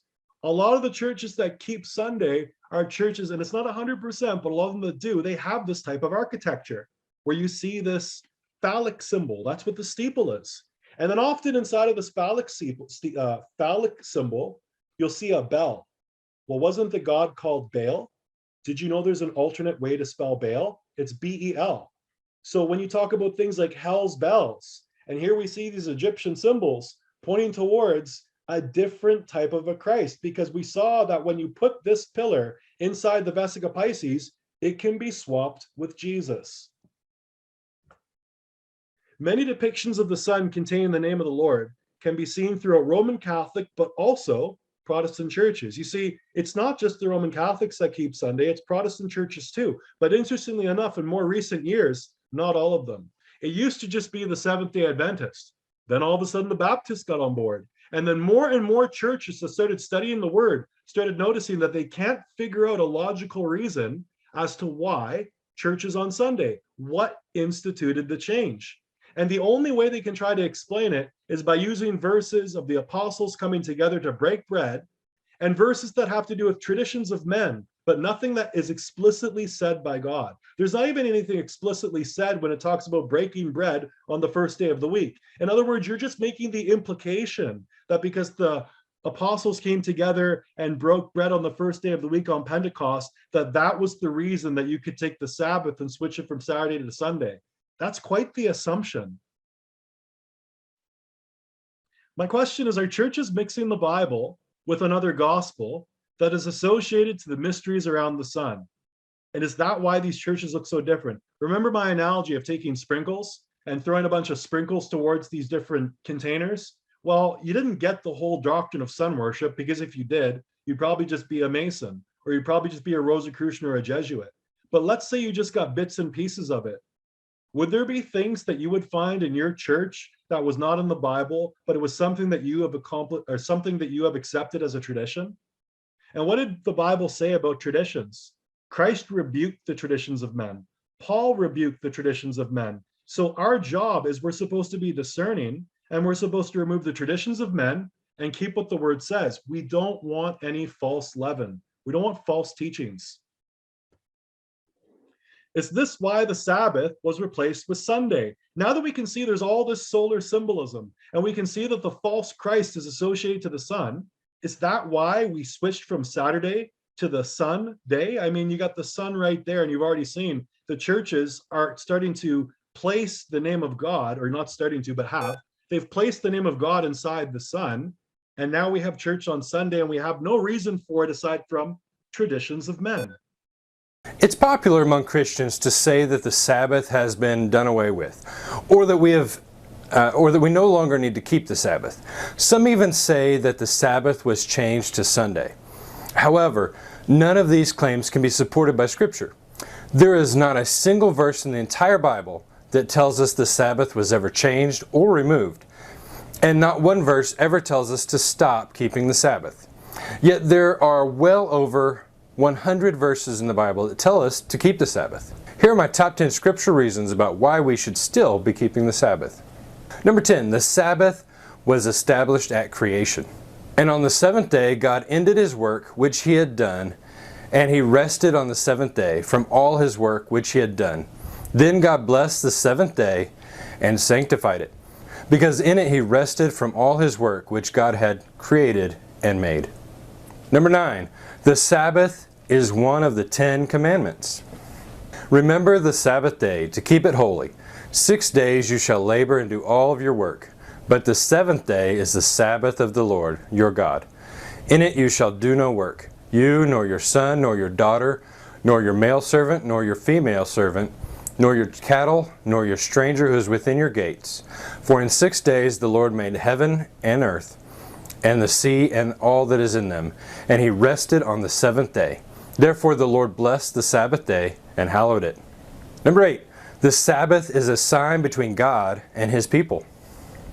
Speak also to the children of Israel, saying, Surely my Sabbaths you shall keep, for it is a sign between me and you throughout your generations, that you may know that I am the Lord who sanctifies you. Therefore the children of Israel shall keep the Sabbath, to observe the Sabbath throughout their generations, as a perpetual covenant.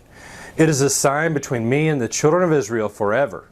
For in 6 days the Lord made heaven and the earth, and in the seventh day He rested and was refreshed. Moreover, I also gave them my Sabbaths to be a sign between them and me, that they might know that I am the Lord who sanctifies them. I am the Lord your God. Walk in my statutes, keep my judgments, and do them.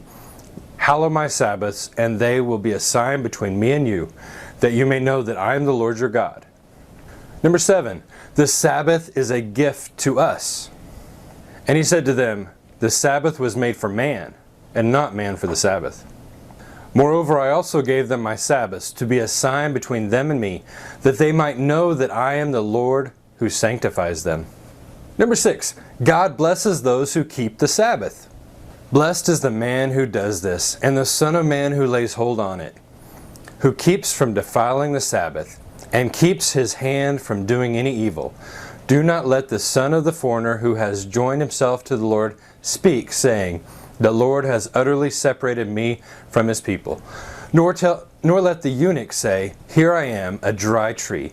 For thus says the Lord, to the eunuchs who keep my Sabbaths, and choose what pleases me, and hold fast to my covenant, even to them I will give in my house and within my walls a place and a name better than that of sons and daughters.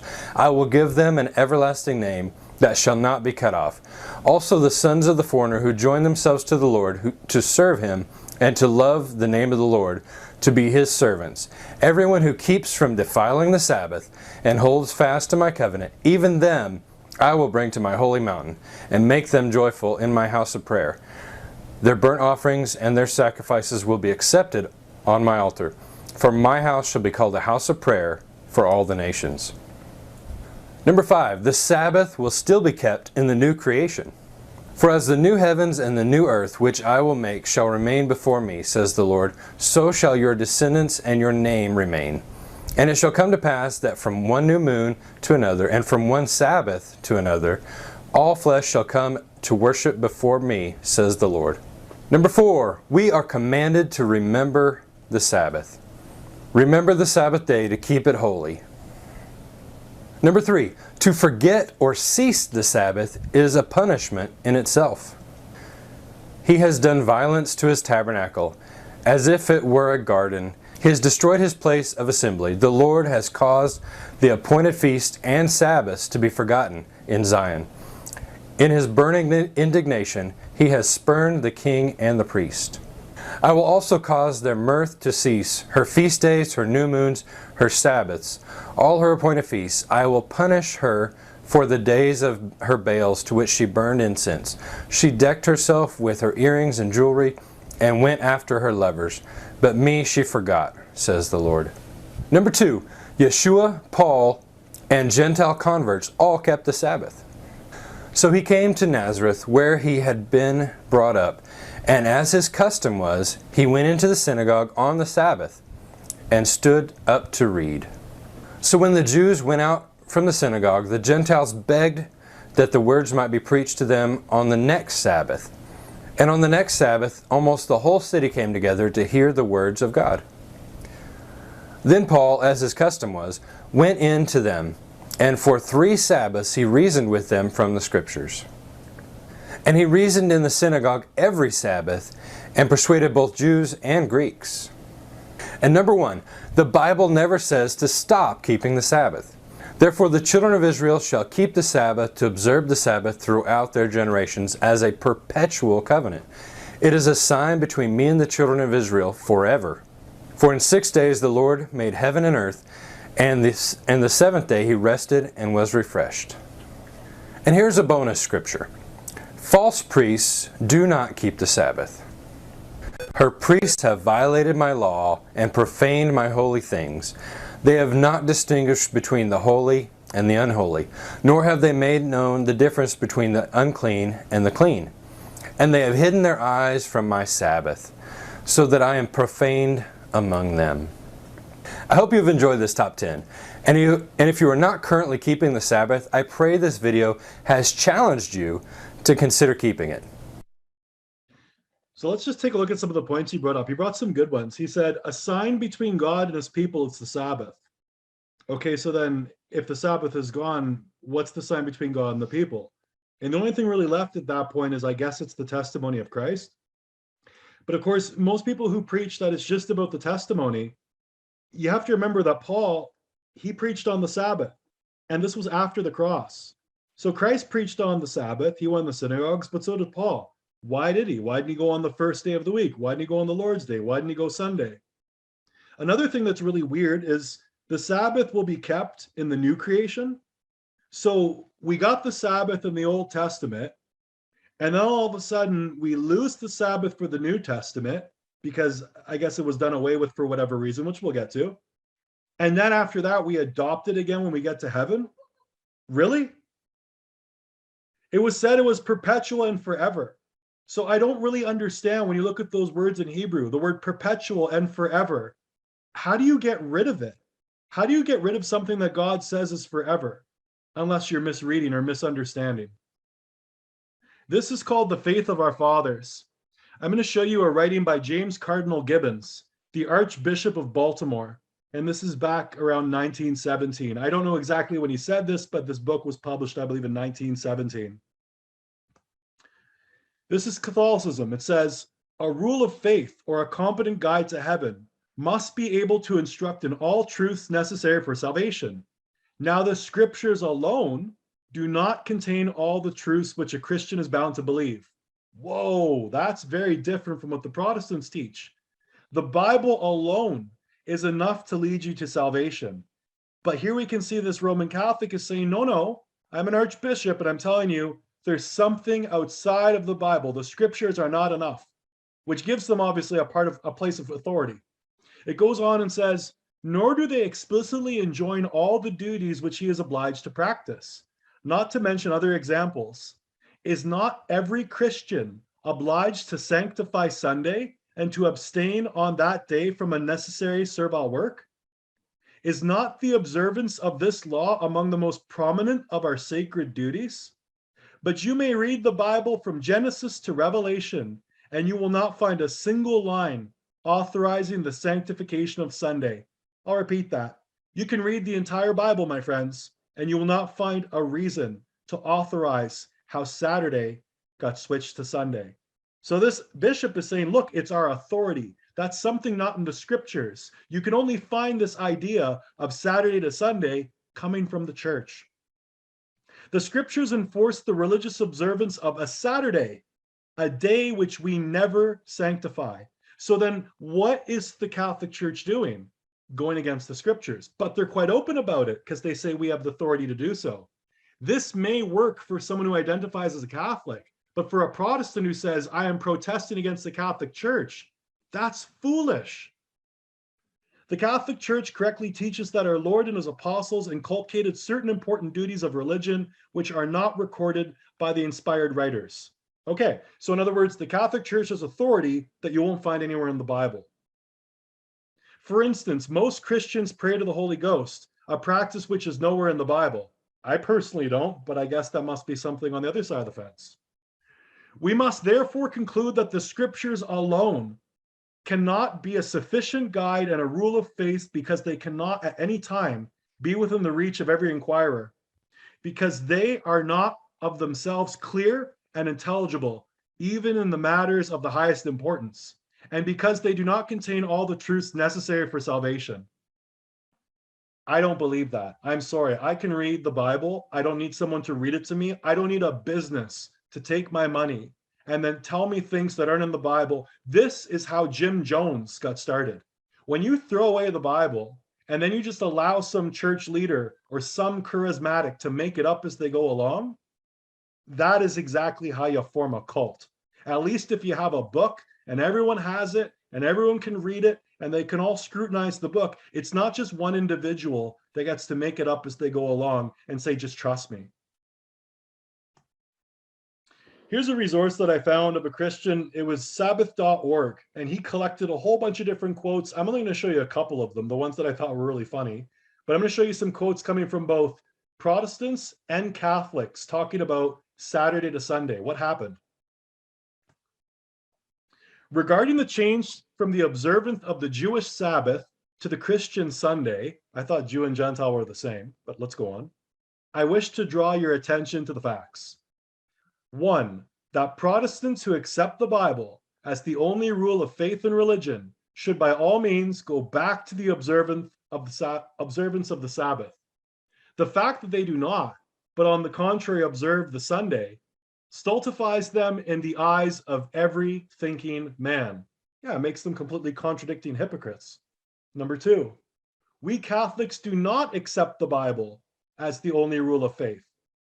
Besides the Bible, we have the living church, the authority of the church, as a rule to guide us.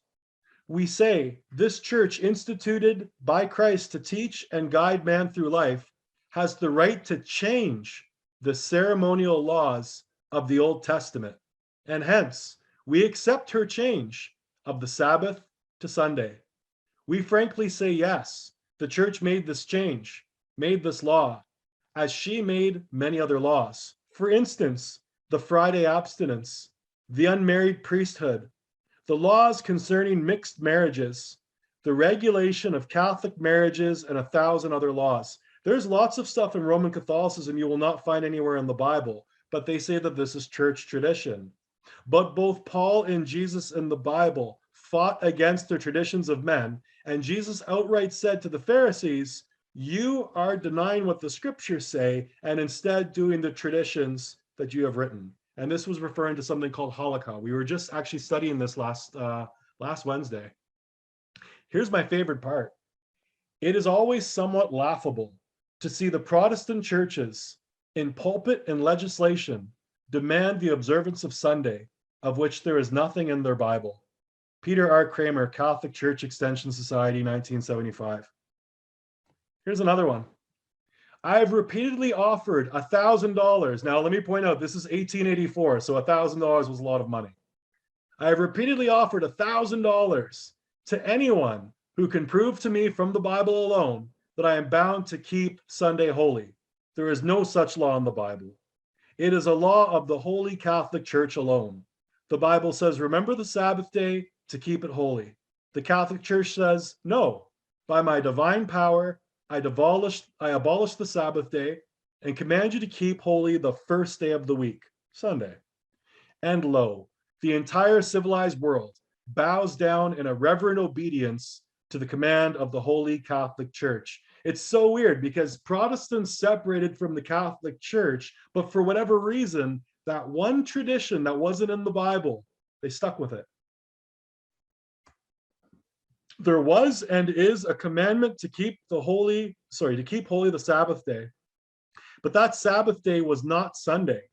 It will be said, however, and with some show of triumph, that the Sabbath was transferred from the seventh to the first day of the week. Where can the record of such a transaction be found? Not in the New Testament, absolutely not. To me, it seems unaccountable that Jesus, during the 3 years of intercourse with his disciples, often conversing with them upon the Sabbath question, never alluded to any transference of this day. Also, that during 40 days of his resurrection life, no such thing was imitated. Of course, I know quite well that Sunday did come into use in the early Christian history, but what a pity it comes branded with the mark of paganism and christened with the name of the sun god. Let's stop for a second. How much solar symbolism have I shown you in the churches? Whether it's the steeple, whether it's the solar symbolism with the name of God inside of it, whether it's Jesus sitting inside of the Vesica Pisces, which is no different than the standing stone or the sun. Yeah, there's a lot of symbols to allude to the idea that someone got confused whether God was the sun or not. And it's interesting to see here, this is a Protestant. This is Dr. Edward T. Hiscox, and he seems to see the same thing. Adopted and sanctified by papal apostasy and bequeathed as a sacral legacy to Protestantism. So this is a Protestant.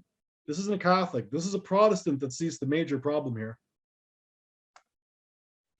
A Catholic is able to state that the power has been handed down to them by God through Peter, but a Protestant can only provide the answer of the law has been done away with because we are under grace and not the law. That's the only way the Protestants can refute this. When the Catholics say, you guys say that you're protesting the Catholic Church, but you took our mark of authority, which is Sunday, the only thing a Protestant can say back is the law has been done away with because we are under grace, not the law. So that's the next thing that we need to take a look at. What exactly does it mean to say we are under grace, not the law? Because this is where I see Christians stumbling and have been stumbling long before I was alive. Is this really what Paul meant by his writings of saved by grace through faith? Let's take a look. Let's look at exactly what Paul said about saved by grace through faith. And this isn't a lecture where we have to go through every single verse in the scriptures. All we have to do is take a look for anything that contradicts what the consensus is of the Christian world today that keeps Sunday to show that no, that's not what Paul meant, because you can't take one verse of the Bible and have it contradict other verses, unless, of course, your interpretation is wrong. So let's start off with Ephesians 2:8 and 9. For it is by grace you have been saved through faith. This is not from yourselves. It is a gift of God, not by works, so that no one can boast. So Paul says, yes, you're saved by grace through your faith. Faith in what? Your faith in Christ. Okay? This is not because you went to church. This is not because you said your please and thank yous. This is not because you helped your neighbor when he had a problem with his car. You are saved by grace through your faith. It had nothing to do with your works, your actions, right? Your fruits, your works, your actions. Because this is what would happen. If this was about works, who would be probably dominating us right now? The Pharisees. Because the Pharisees were very heavy into works. And the Pharisees, according to Christ, it sounds like they themselves are not going to heaven, and they were also making it difficult for others to get there. But let's keep reading about what Paul said in Romans 6:14. For sin shall not be your master, because you are not under the law, but under grace. So we're saved by grace through faith. It's not a product of our works. And he says we're not under the law, we are under grace. Okay, so far so good. Here's my question, and this is where I see people making a mistake. Is there a difference between not being under the law and the law being done away with? If I say we're not under the law, or I say the law is gone, are those two different ideas? Of course there are. If I say we're not under the law, that means this law doesn't apply to you. For example, if I'm a Canadian citizen and Saudi Arabia makes a new law, that law does not apply to me. But does that mean that the Canadian Constitution has been done away with? No. So there's a difference between saying the law is gone and the law doesn't apply to me. This is a very core understanding to the saved by grace doctrine that Paul spoke of. So Paul, who wrote these words on grace, he didn't believe so. He didn't believe that the idea of not being under the law was the same as the law being done away with. How do I know that? Because he wrote about it. Romans 6:15. What then? Shall we sin because we are not under the law, but under grace? Never may it be. So Paul's admitting, yes, we're under grace. We're saved by grace through faith, but can we go on sinning? No, we can't. Now, what is sin? Transgression of the law. Which law? The 10 Commandments. Well, if the law has been done away with, why does Paul care? Romans 6:1-2. What then shall we say? Shall we continue in sin so that grace may increase? Certainly not.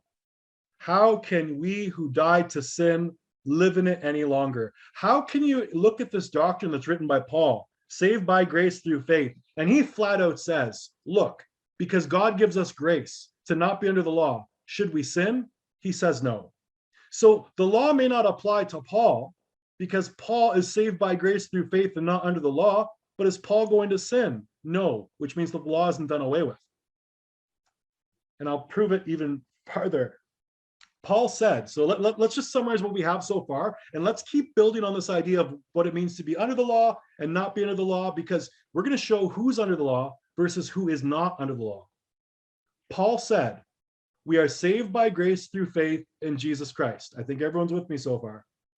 Paul also said, our works are not what save us. I agree. We are not under the law. I agree. Should we continue to sin because we are under grace and not under the law?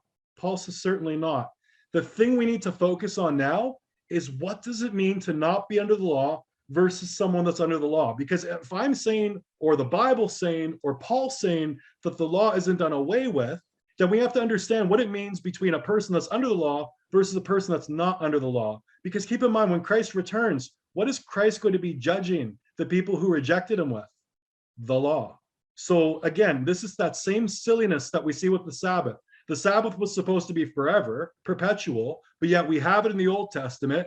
We dump it in the New Testament with no scriptures aside from traditions of men, but nothing explicitly said by God. I think it's very courageous for an individual to say, these are the laws that came down from God, and this apostle did this, so now we're going to go in this direction. I would never, if I saw in the Bible, which I don't see, but if I saw that there were apostles that were teaching people to break the law of God because they're bringing some new information, I would stick with what God said unless I heard it from Jesus or I heard it from a prophet that said the Holy Spirit said, come with this message. There was never anything in the Bible. That's why you see all these quotes from Protestants and Catholics saying you will not find anything in the Bible saying that from God there was a transference from Saturday to Sunday. So we see the same kind of a silliness with the Sabbath, where the Sabbath doesn't exist, then here comes the kingdom, and oh, we're back to doing the Sabbath again. Oh, the law doesn't exist, but now we're in the kingdom, and now we're all going to live under the law because we're not going to sin in heaven.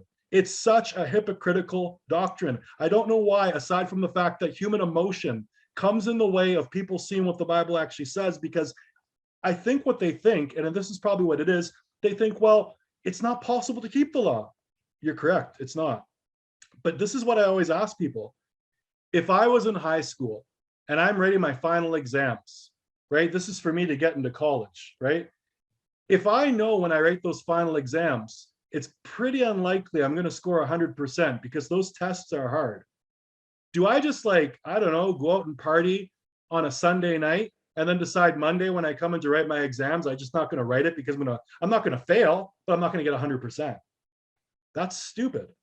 In other words, I would prefer to do this. I would rather go in, write the exam, do the best that I could, understanding I probably won't get 100, but at least I'm reaching for a high pedestal. Do you know what this tells me when Christians say, let's not bother trying at all since we can't be perfect? Why bother trying? Really, all it tells me is, it's kind of like a spiritual laziness. Like, I get it. None of us are going to be Christ. I get it that we're covered with the blood of Christ, but that's when we make a mistake. But Paul's making it very clear that when we make mistakes, that's what the blood of Christ is for. It's not just there for us to continually make mistakes and just say, okay, cover me with the blood. Okay, I'm going to go drink. I'm going to go smoke. I'm going to do this. I'm going to do that. And I'll just keep covering myself with the blood of Christ. I'm like, no, but we're going to get there. Let's keep going. Does saved by grace through faith do away with the law? It doesn't, because otherwise Paul wouldn't have tried to keep it. He's not going to keep it perfectly. We see that Paul in his writings, he says, oh, I want to live in the Spirit and I want to do away with sin, but I just keep going back to the things that I don't want to do. So he's wrestling between his flesh and his spirit. His flesh says, I want to do this. His spirit says, the word of the Bible says, do this. And he's tormented by it. Paul also said, you are only not under the law when you're walking in the Spirit. So I usually see Christians pull this out where they say, Jason, we're not under the law because we're walking in the Spirit. And you know what? I agree with you. And it's funny because the Christians that tell me saved by grace through faith, we're not under the law, I agree with all the points that they say, but I can tell that they don't understand what they are when they're put all together. So now we have to understand, what does it mean to walk in the Spirit? So if we look at Galatians 5:18, it says, but if you are led by the Spirit, you are not under the law. So now we can see who's under the law and who isn't. The people that are led by the Spirit, they're not under the law. The people that are not led by the Spirit, they would be under the law. So that means what? Well, Galatians is showing you that the law isn't done away with. It's just showing who's it's applicable to. So how do we know? This is the million-dollar question. How do we know when we are walking in the Spirit? It is the only way a Christian can be certain that you're not under the law. Because remember, you're not under the law, not just because you have faith in Jesus, you're not under the law when you're walking in the Spirit. So we got to find out, what is walking in the Spirit? Galatians 5:16-17. So I say, walk by the Spirit, and you will not gratify the desires of the flesh. So when are we in the Spirit? Well, when we're doing what the word of the Bible says. When are we not in the Spirit? When we're going after our flesh instead. So those who chase after things that are fleshly desires, they're not walking in the Spirit. Those who fight and resist what their body wants to do that they know are gratifying their flesh, they are walking in the Spirit. So now we can see who the law applies to, who the law doesn't apply to. For the flesh craves what is contrary to the Spirit, and the Spirit what is contrary to the flesh. There is a battle going on inside. They are opposed to each other so that you do not do what you want. So here's the really important part. You don't do what you want. In other words, you can't say, I have the testimony of Jesus Christ, and I'm going to go out and do whatever I want. You cannot, because then you can't say you're walking in the Spirit. And when you're not walking in the Spirit, automatically, checkmate, you are under the law. Galatians 5:19. Let's figure out what the acts of the flesh are. The acts of the flesh are obvious. Sexual immorality. That could be adultery. That could be some kind of a perversity. I mean, there's lots of different ways we could be sexually immoral. Impurity, debauchery, idolatry, sorcery, hatred. Now, these aren't commandments. What these are attributes of what it is to be in the flesh. But if you notice, hatred, for example, in the Bible, we know that hatred leads to what? Murder. And we can see here, when we look at these things like drunkenness, it says, be sober-minded, because our adversary, the devil, walks around like a roaring lion. So if we're drunk, if we're high, if we're doing whatever it is we're doing, we can't say anymore, we're walking in the Spirit. That means we're walking in the flesh. And that would mean we're under the law. Not the law's been done away with. It just applies to those who are not living in the flesh. And so he says, I warn you, as I did before, that those who practice such things will not inherit the kingdom of heaven. So who's Paul talking to? The Galatians. Who are these people? They are the Celts. We remember we were talking about the Celts when we talked about the false Christ, and you guys are settling for another gospel. Well, here we can see he's telling these disciples, right? These people that want to go to heaven, that have rejected the old things that they were doing. He said, look, if you continue with the stuff that you're doing, you're not going to inherit the kingdom. So isn't there some kind of a measure that you're seeing here? There must be some kind of a measure. So Paul said, those who walk in the Spirit are not under the law. However, those who follow the flesh will not inherit the kingdom of heaven.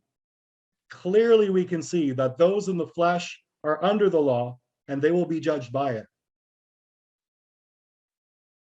Jude told us there would be disciples who perverted the message of grace. I like this one because saved by grace through faith is this doctrine that has supported so many strange things in the church, and Jude actually wrote about this. Jude 1:4. For certain men have crept in among you unnoticed. Remember, if they creep in among you unnoticed, that means they must be Christians. Ungodly ones who were designated long ago for condemnation. They turned the grace of our God into a license for immorality. I'll repeat that. They turned the grace, right? Paul said you're under grace. They turned the grace of our God into a license for immorality. And they deny our Master and Lord Jesus Christ. Now, does everyone who uses grace for a license of immorality, do they deny Jesus? Not necessarily. In Jude they did, but there are people that are using this grace doctrine so that they can do what they want to do, as it's a license to sin, but they still have the testimony of Christ.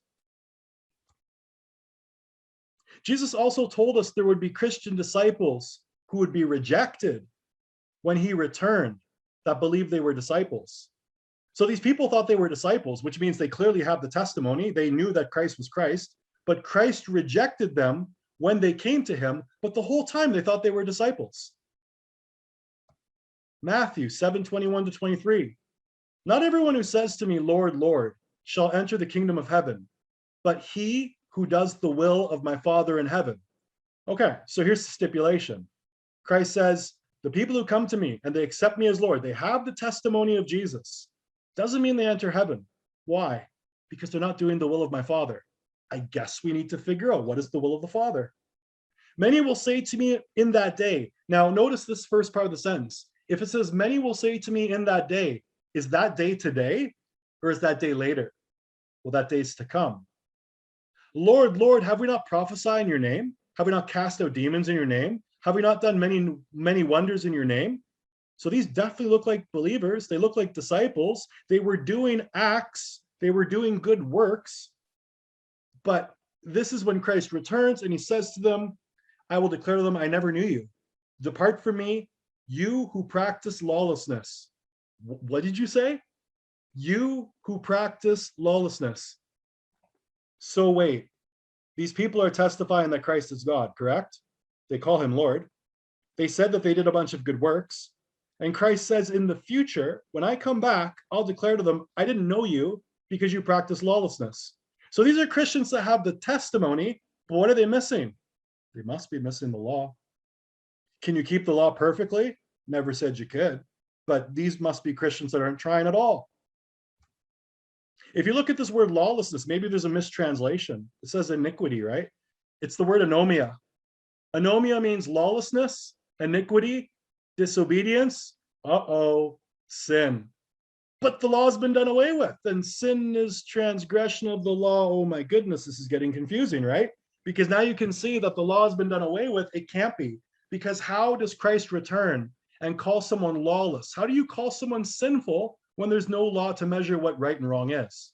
That's not fair.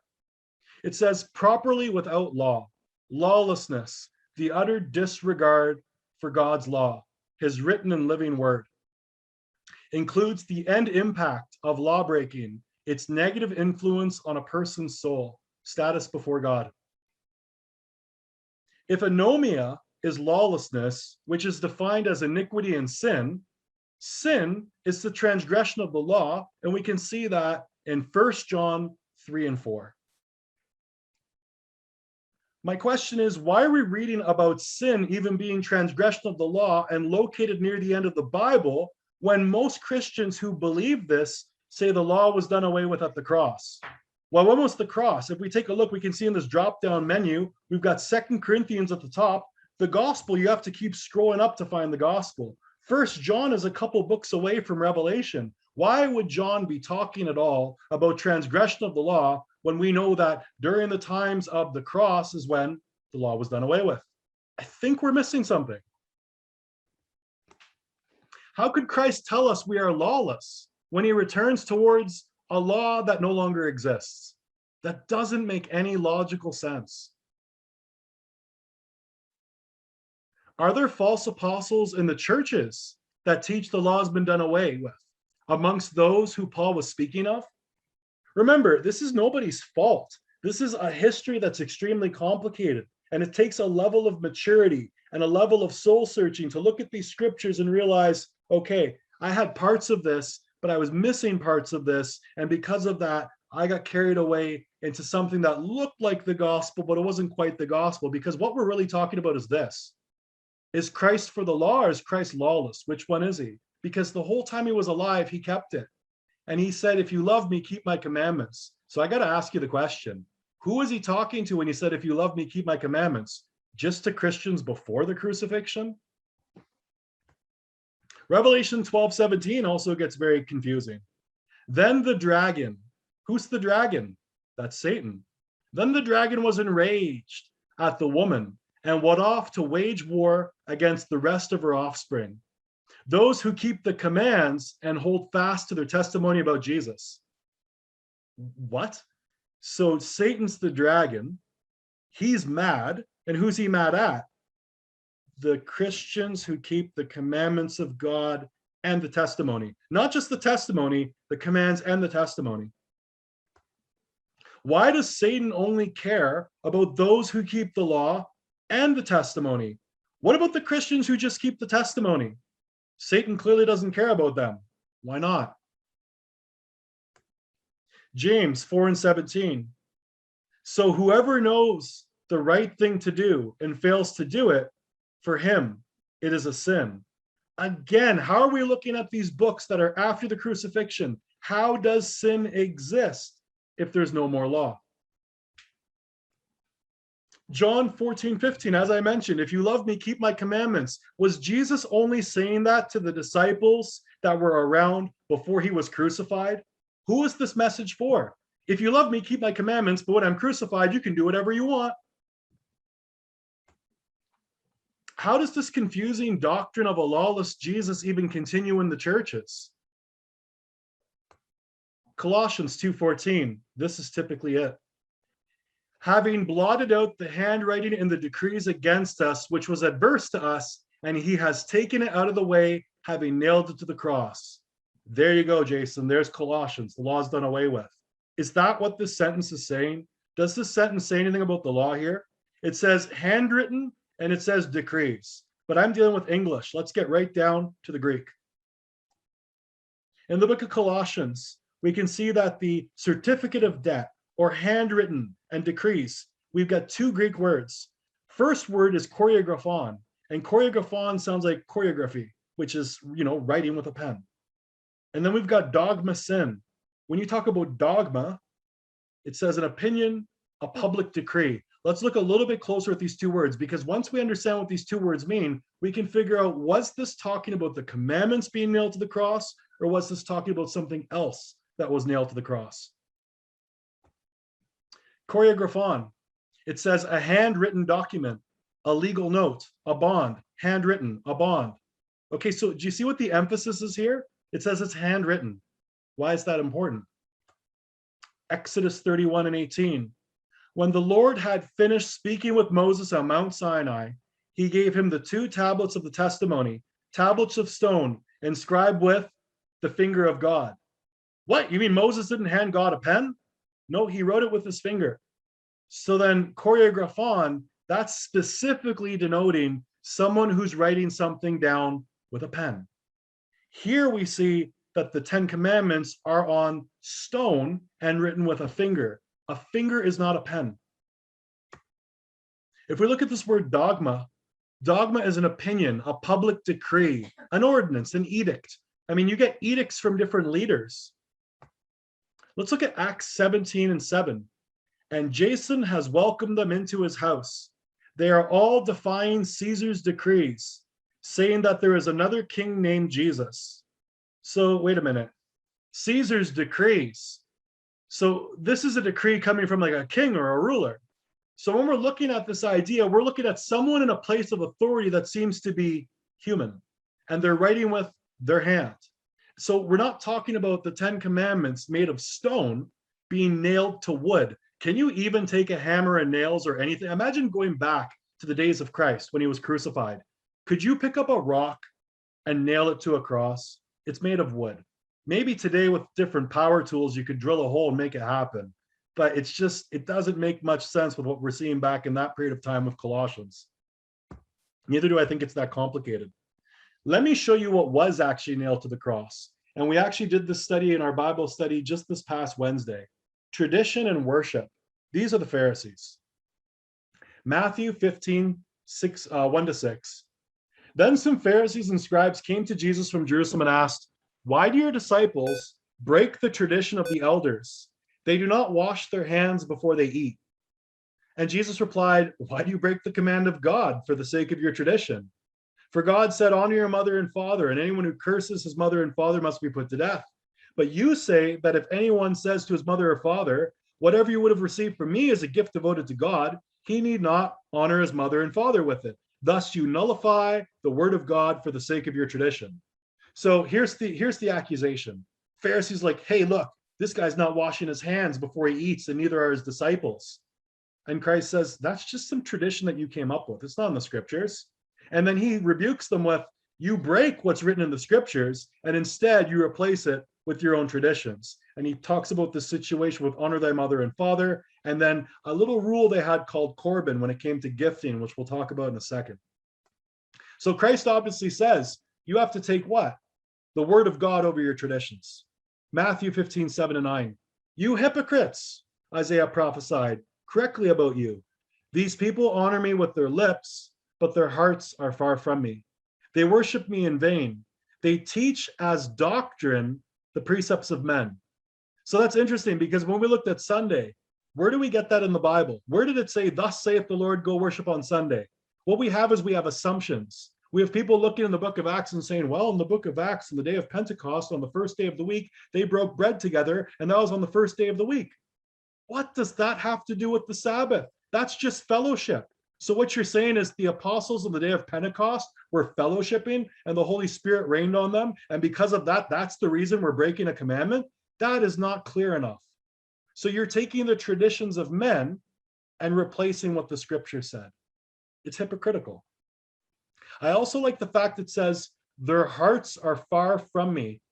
Why is that? Remember when we studied the false Christ, which I said is intermixed with all these church teachings? Did you notice that the focus was on the heart? Remember it said that the master would be found within the heart?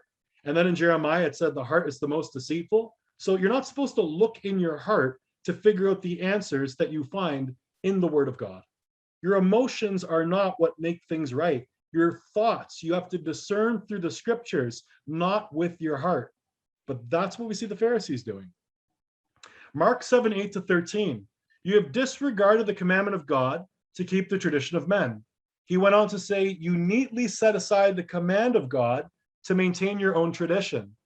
You know what? He should have said, you can continue doing what you're doing, but just do it after, the law's been nailed to the cross. Why didn't Christ, with all the time he was with the apostles teaching them, why didn't he say, for now, this is the doctrine that we're going to be under. But once I'm nailed to the cross, you guys can go back to doing whatever you were doing. Why didn't he make that clear? For Moses said, honor your mother and father, and anyone who curses mother and father must be put to death. But you say, if a man says to his father or mother, whatever you would have received from me is Corban. We're going to look at that word in a second. That is a gift devoted to God. He is no longer permitted to do anything for his mother and father. Thus you nullify the word of God by the tradition you have handed down, and you do so in so many such matters. In the churches, there are many different scriptures that are being contradicted, and they're all being contradicted by traditions. And we're going to take a look at this word Corban, because Corban's not in the Bible, which tells you even more so. If it's not in the Bible, that means it's coming from the ideas of men. On Bible Tools, you can see here the link at the bottom. It's what the Bible says about the traditions of men. The word translated walk is halakha in Hebrew. Israel had to walk in the way. The Interpreter's Dictionary of the Bible, Volume 2, reads under Judaism, the authoritative Jewish way of life as expressed in the moral law and ritual precept. It embraces the whole body of Jewish teaching, legislation, and practices that proceeded from the interpretation and reinterpretation of the laws of the Bible. Although legalistic in content, the Halakha is designed to bring all human occupations into relationship to to the service of God, and to establish the supremacy of the divine will as the measure of all directions and strivings of human life. Whoa, that was a mouthful. Let's look what it says. Let's break it down a little bit more simply here. On the surface, it says it sounds good. We should search and meditate as how the scriptures apply to every aspect of life. However, these interpretations are merely human opinions. So what is Halakha?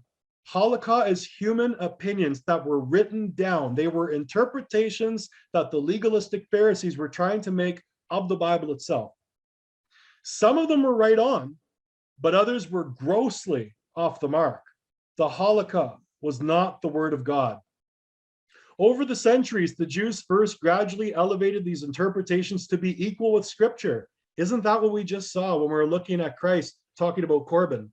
He said, you're putting this with the Scriptures and contradicting the Scriptures instead to keep these rules you decided with your own interpretations. And then to be more important than the Scripture, Mark 7:3, which is what we looked at, describes such a tradition that did not come from God's law, but from Halakha. Jesus said that they rejected the commandments of God so that they might keep their own tradition, verse 7. He also said their traditions destroyed the effect of God's word, Mark 7:13. Halakha was their tradition, the Jewish way of life. So are you starting to see what might have been handwritten that was nailed to the cross? Maybe the Halakha, maybe the Talmud, but it wasn't the tablets of stone that were written with the finger of God, not with a pen. Sun worship is mixed in the church doctrine, and Sunday is a big part of this counterfeit lawless gospel. Why do you think you see suns all over the place and nothing but human tradition and verses that are only speaking about the apostles, not thus saith the Lord or thus saith the prophet, switch Saturday to Sunday? It is a part of this counterfeit gospel. We looked at the Jesuits, and the Jesuits, they have this symbol of the sun. And remember, we saw that the Jesuits believe that it's Jesus becoming the Christ. Remember, Jesus to Christ, Rosicrucian and Jesuit training. So it's the same as the Masons. They believe that through some method, an individual can then what? Become God, evolve. My question is, are the occult orders and apostate Christian churches following another gospel of Christ associated to the sun? Take a look. What do you think? You've got all these ideas that aren't in the Bible. The Catholic Church goes so far to say is you can't trust the Bible. You gotta take the parts that aren't in the Bible and get it from us.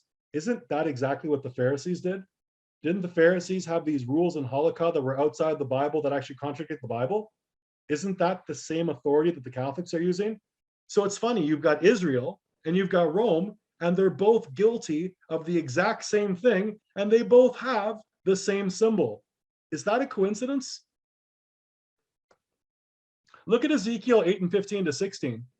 Son of man, he said to me, do you see this? Yet you will see even greater abominations than these. So he brought me to the inner court of the house of the Lord, and there at the entrance to the temple of the Lord, between the portico and the altar, were about 25 men with their backs to the temple of the Lord and their faces towards the east. And they were bowing down to the east in worship of the sun. So Ezekiel predicted this. Ezekiel predicted that the scriptures or the worship of God would get blended with what? The worship of the sun. When you're reading the book of Ezekiel, we're not talking about pagans. This isn't like the nation of Babylon and what they're doing, or it's not this group of the Canaanites. These are Israelites that are worshiping the sun. These are God's people that are worshiping the sun, being rebuked by Ezekiel. This is America Magazine, the Jesuit Review. What's at stake in the debate over facing east during the liturgy? So in other words, during the church service, what's the problem with facing the east? Ezekiel 8. In a recent I always have a problem with this one. In a recent liturgical conference in London, Cardinal Robert Sarah, prefect of the Vatican's Congregation for Divine Worship and Discipline of the Sacraments, argued that priests should consider turning towards the east for the celebration of the Eucharistic portion of the Mass. Where in the Bible would you ever get the idea that you should have to face the east during a type of religious worship when it tells you that God resides in the west? Because that's exactly what we saw in the tabernacle of Moses. It goes on and says, turning toward the east, or ad orientem, is technical liturgical language for the priest and the people in the same direction. I see what's going on here. So in other words, the people were already facing the east. This argument was just whether or not the priest should face the same direction as the people. So this is ironic. That means every time that there's a Catholic Mass at St. Peter's Basilica, what direction is everyone facing when they're facing the Pope? They're facing towards the east. But east is the direction of the sun. And we've got sun symbolism all around the Vatican. We've got Sunday, which we have no explanation for aside from the church, just like the Jews, the Pharisees, somehow had the authority to change things based on their own tradition. It says the suggestion is nothing new.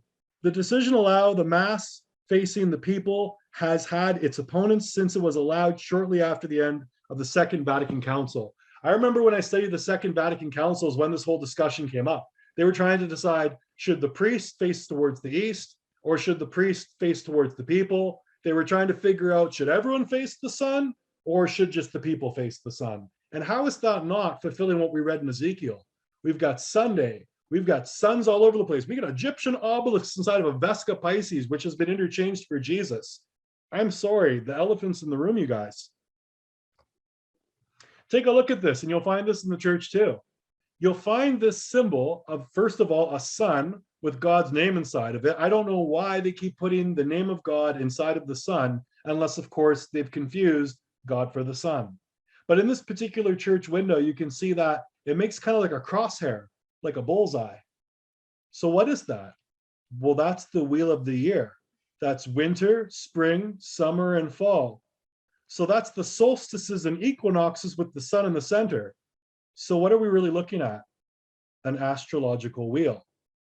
Are we dealing with star worshippers? Remember when we took a look and we saw that in Hinduism, we had symbols in Hinduism that were showing up in the Catholic Church and in Freemasonry, except Hindus worship the stars. For example, one of the main Hindu gods was Indra. Indra is where you get the word India and Indus Valley. Indra was a god that was an Aryan god as well, but Indra is the planet Jupiter. Are we star worshippers? Are we zodiac worshippers? In the Bible, those were called the Akum. We were told not to worship the sun, the moon, the stars, or the host of heaven, but these symbols all sure look like it. Here's the wheel of the year again, and we can see at the top, okay, here's winter, there's Yule. Yule is what? Christmas. Bottom is Letha. What's Letha about? Well, Letha is when the Masonic lodges open for their open houses on June the 21st. We've got Mabon and Ostara. Now, Mabon's not going to be very obvious, but if you take a look, what do you see in the picture of Mabon? A cornucopia. What does that remind you of? Thanksgiving. On the right-hand side, what do you see? Ostara. What does Ostara sound like? Easter. So can you see what's going on? There is a blending between the Bible and the ancient worship of the sun. And most people in the churches, they're grabbing bits and pieces of it. Look at Pope Francis. Look at the word Pope. Notice how they write the word Pope with the circle with the cross inside. Where in the Bible do you find the explanation for the circle with the cross inside? Nowhere. Where do you find it in sun worship? The wheel of the year with the solstices and equinoxes. Are you worshiping the sun, Pope? Are you thinking that you're God? I recall that the Pope called himself the Vicar of Christ, or the intermediary. It's almost like he's saying that he himself is Christ, because when you go to Catholic confession, do you notice you have to confess your sins to the Pope? That's strange, because I thought only Christ could forgive sins. What's going on here? How can the Pope forgive you of your sins when it was only Christ that could forgive you of your sins? Let me give you the answer. When you looked at the Masonic doctrine, the Jesuit doctrine, the Rosicrucian doctrine, what do they all have in common? The idea that Jesus becomes the Christ. In other words, man can become a god. What if the Pope subscribed to this idea that man could become a god? Then I guess he could forgive you of your sins, could he not? Did you know when Jesus was crucified, one of the accusations against him was that he said that he could forgive sins, and that's why the Pharisees said he has to be crucified? That was really all they could come up with. So then what is the Pope doing if he says that I can forgive sins? Would he not be depicting himself as Christ? So when you see Sunday and all these symbols associated to the sun, and now you've been exposed to this doctrine of the false Christ, doesn't it look like the Pope is trying to be a false Christ? Forgiveness of sins, calls himself the Father, even though it says, call no man on earth your father. Here we can see we have Christian yoga. How can we have Christian yoga? If yoga was associated to finding the inner Atman, some other type of spirit inside of the heart, how is this associated to Christianity? And also notice, when the prayer on the front cover of this Christian yoga book, the illustration shows the sun. Christian meditation for beginners. There's no such thing as Christian meditation. And I'll see people in the occult, they say, Jason, look at this. In the scriptures, it says you must meditate on the scriptures. Let me explain to you what it means by meditate on the scriptures. If I say, I need you to meditate on the scriptures, that doesn't mean you sit down and clear your mind and think of nothing and go, When you meditate on the scriptures, that means you think about it. What good would it do to say, okay, so if we look at this verse in the Bible, and this verse says, if you love me, keep my commandments, what good would it do to meditate on nothing? So meditation, I think a better word for Christians would be to ruminate. Ruminate would be like when you watch a cow. When a cow chews on grass, it's called chewing the cud. And it keeps chewing and chewing and chewing and chewing as part of its digestion. And then eventually the cow swallows. That's what Christian meditation is. You keep processing and processing and processing and thinking about the scripture until you understand it. That's the complete opposite of what the occult teaches. The occult teaches to clear your mind until magically you just come to this realization that you're something that you're not. And then we have yoga for the practice of Christian meditation. So you can see that there is this huge onslaught of Eastern mysticism, because that's what it is, sun worship. It came from the East. It's been integrated with the church. It's been integrated so much that the Sabbath changed to Sunday without God even saying a word. I think we all need to read the word carefully and perhaps avoid some of these institutions that are riddled with pagan solar symbolism and contradicting the interpretations of the Bible. I don't think the world would be this confused on the Bible if they didn't go to church. Because when you see the steeple and you're like, hey, that's just like that stone obelisk. And then you see, hey, wait a minute, they have the Vesica Pisces and they put Jesus in the center, but they put the obelisk there too. And they also put the sun. Chances are, if you're going to an institution that has symbols that point back to the sun, and the day of worship even points back to the sun, and their gospel has went so sideways, they said the law's been done away with, even though Christ returns and says, get away from me, you lawless ones. How does that all fit? You probably shouldn't be taking any kind of teachings from churches that are riddled with symbols of something that is pointing you towards a false gospel, a false version of Christ. How can this world start to move towards world peace when we said we have no moral code? The moral code of God, the 10 Commandments, it's gone. This is all we're really saying, like from a philosophical standpoint. Believe in Christ and you'll go to heaven. Okay, so what about this Muslim over here? Well, he doesn't believe in Christ. I'm like, yeah, but he's a better person than you. You just stole that truck. You just stole this money. You just cheated on your wife. Yeah, but I've got the testimony of Christ. You know what, friend? I think you're missing something. And if you look at the world that we have today with the wars and the corruption and the theft with money and the economic deception, if we actually stood for the law, how could any of this go on?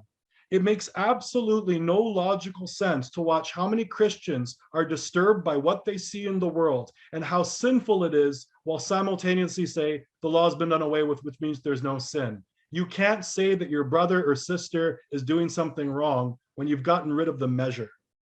For our struggle is not against flesh and blood, but against the rulers, against the authorities, against the powers of the dark world, and against the spiritual forces of evil in the heavenly realms. Brothers and sisters, the sword is coming. Put on the full armor of God so that you can take your stand against the devil's schemes.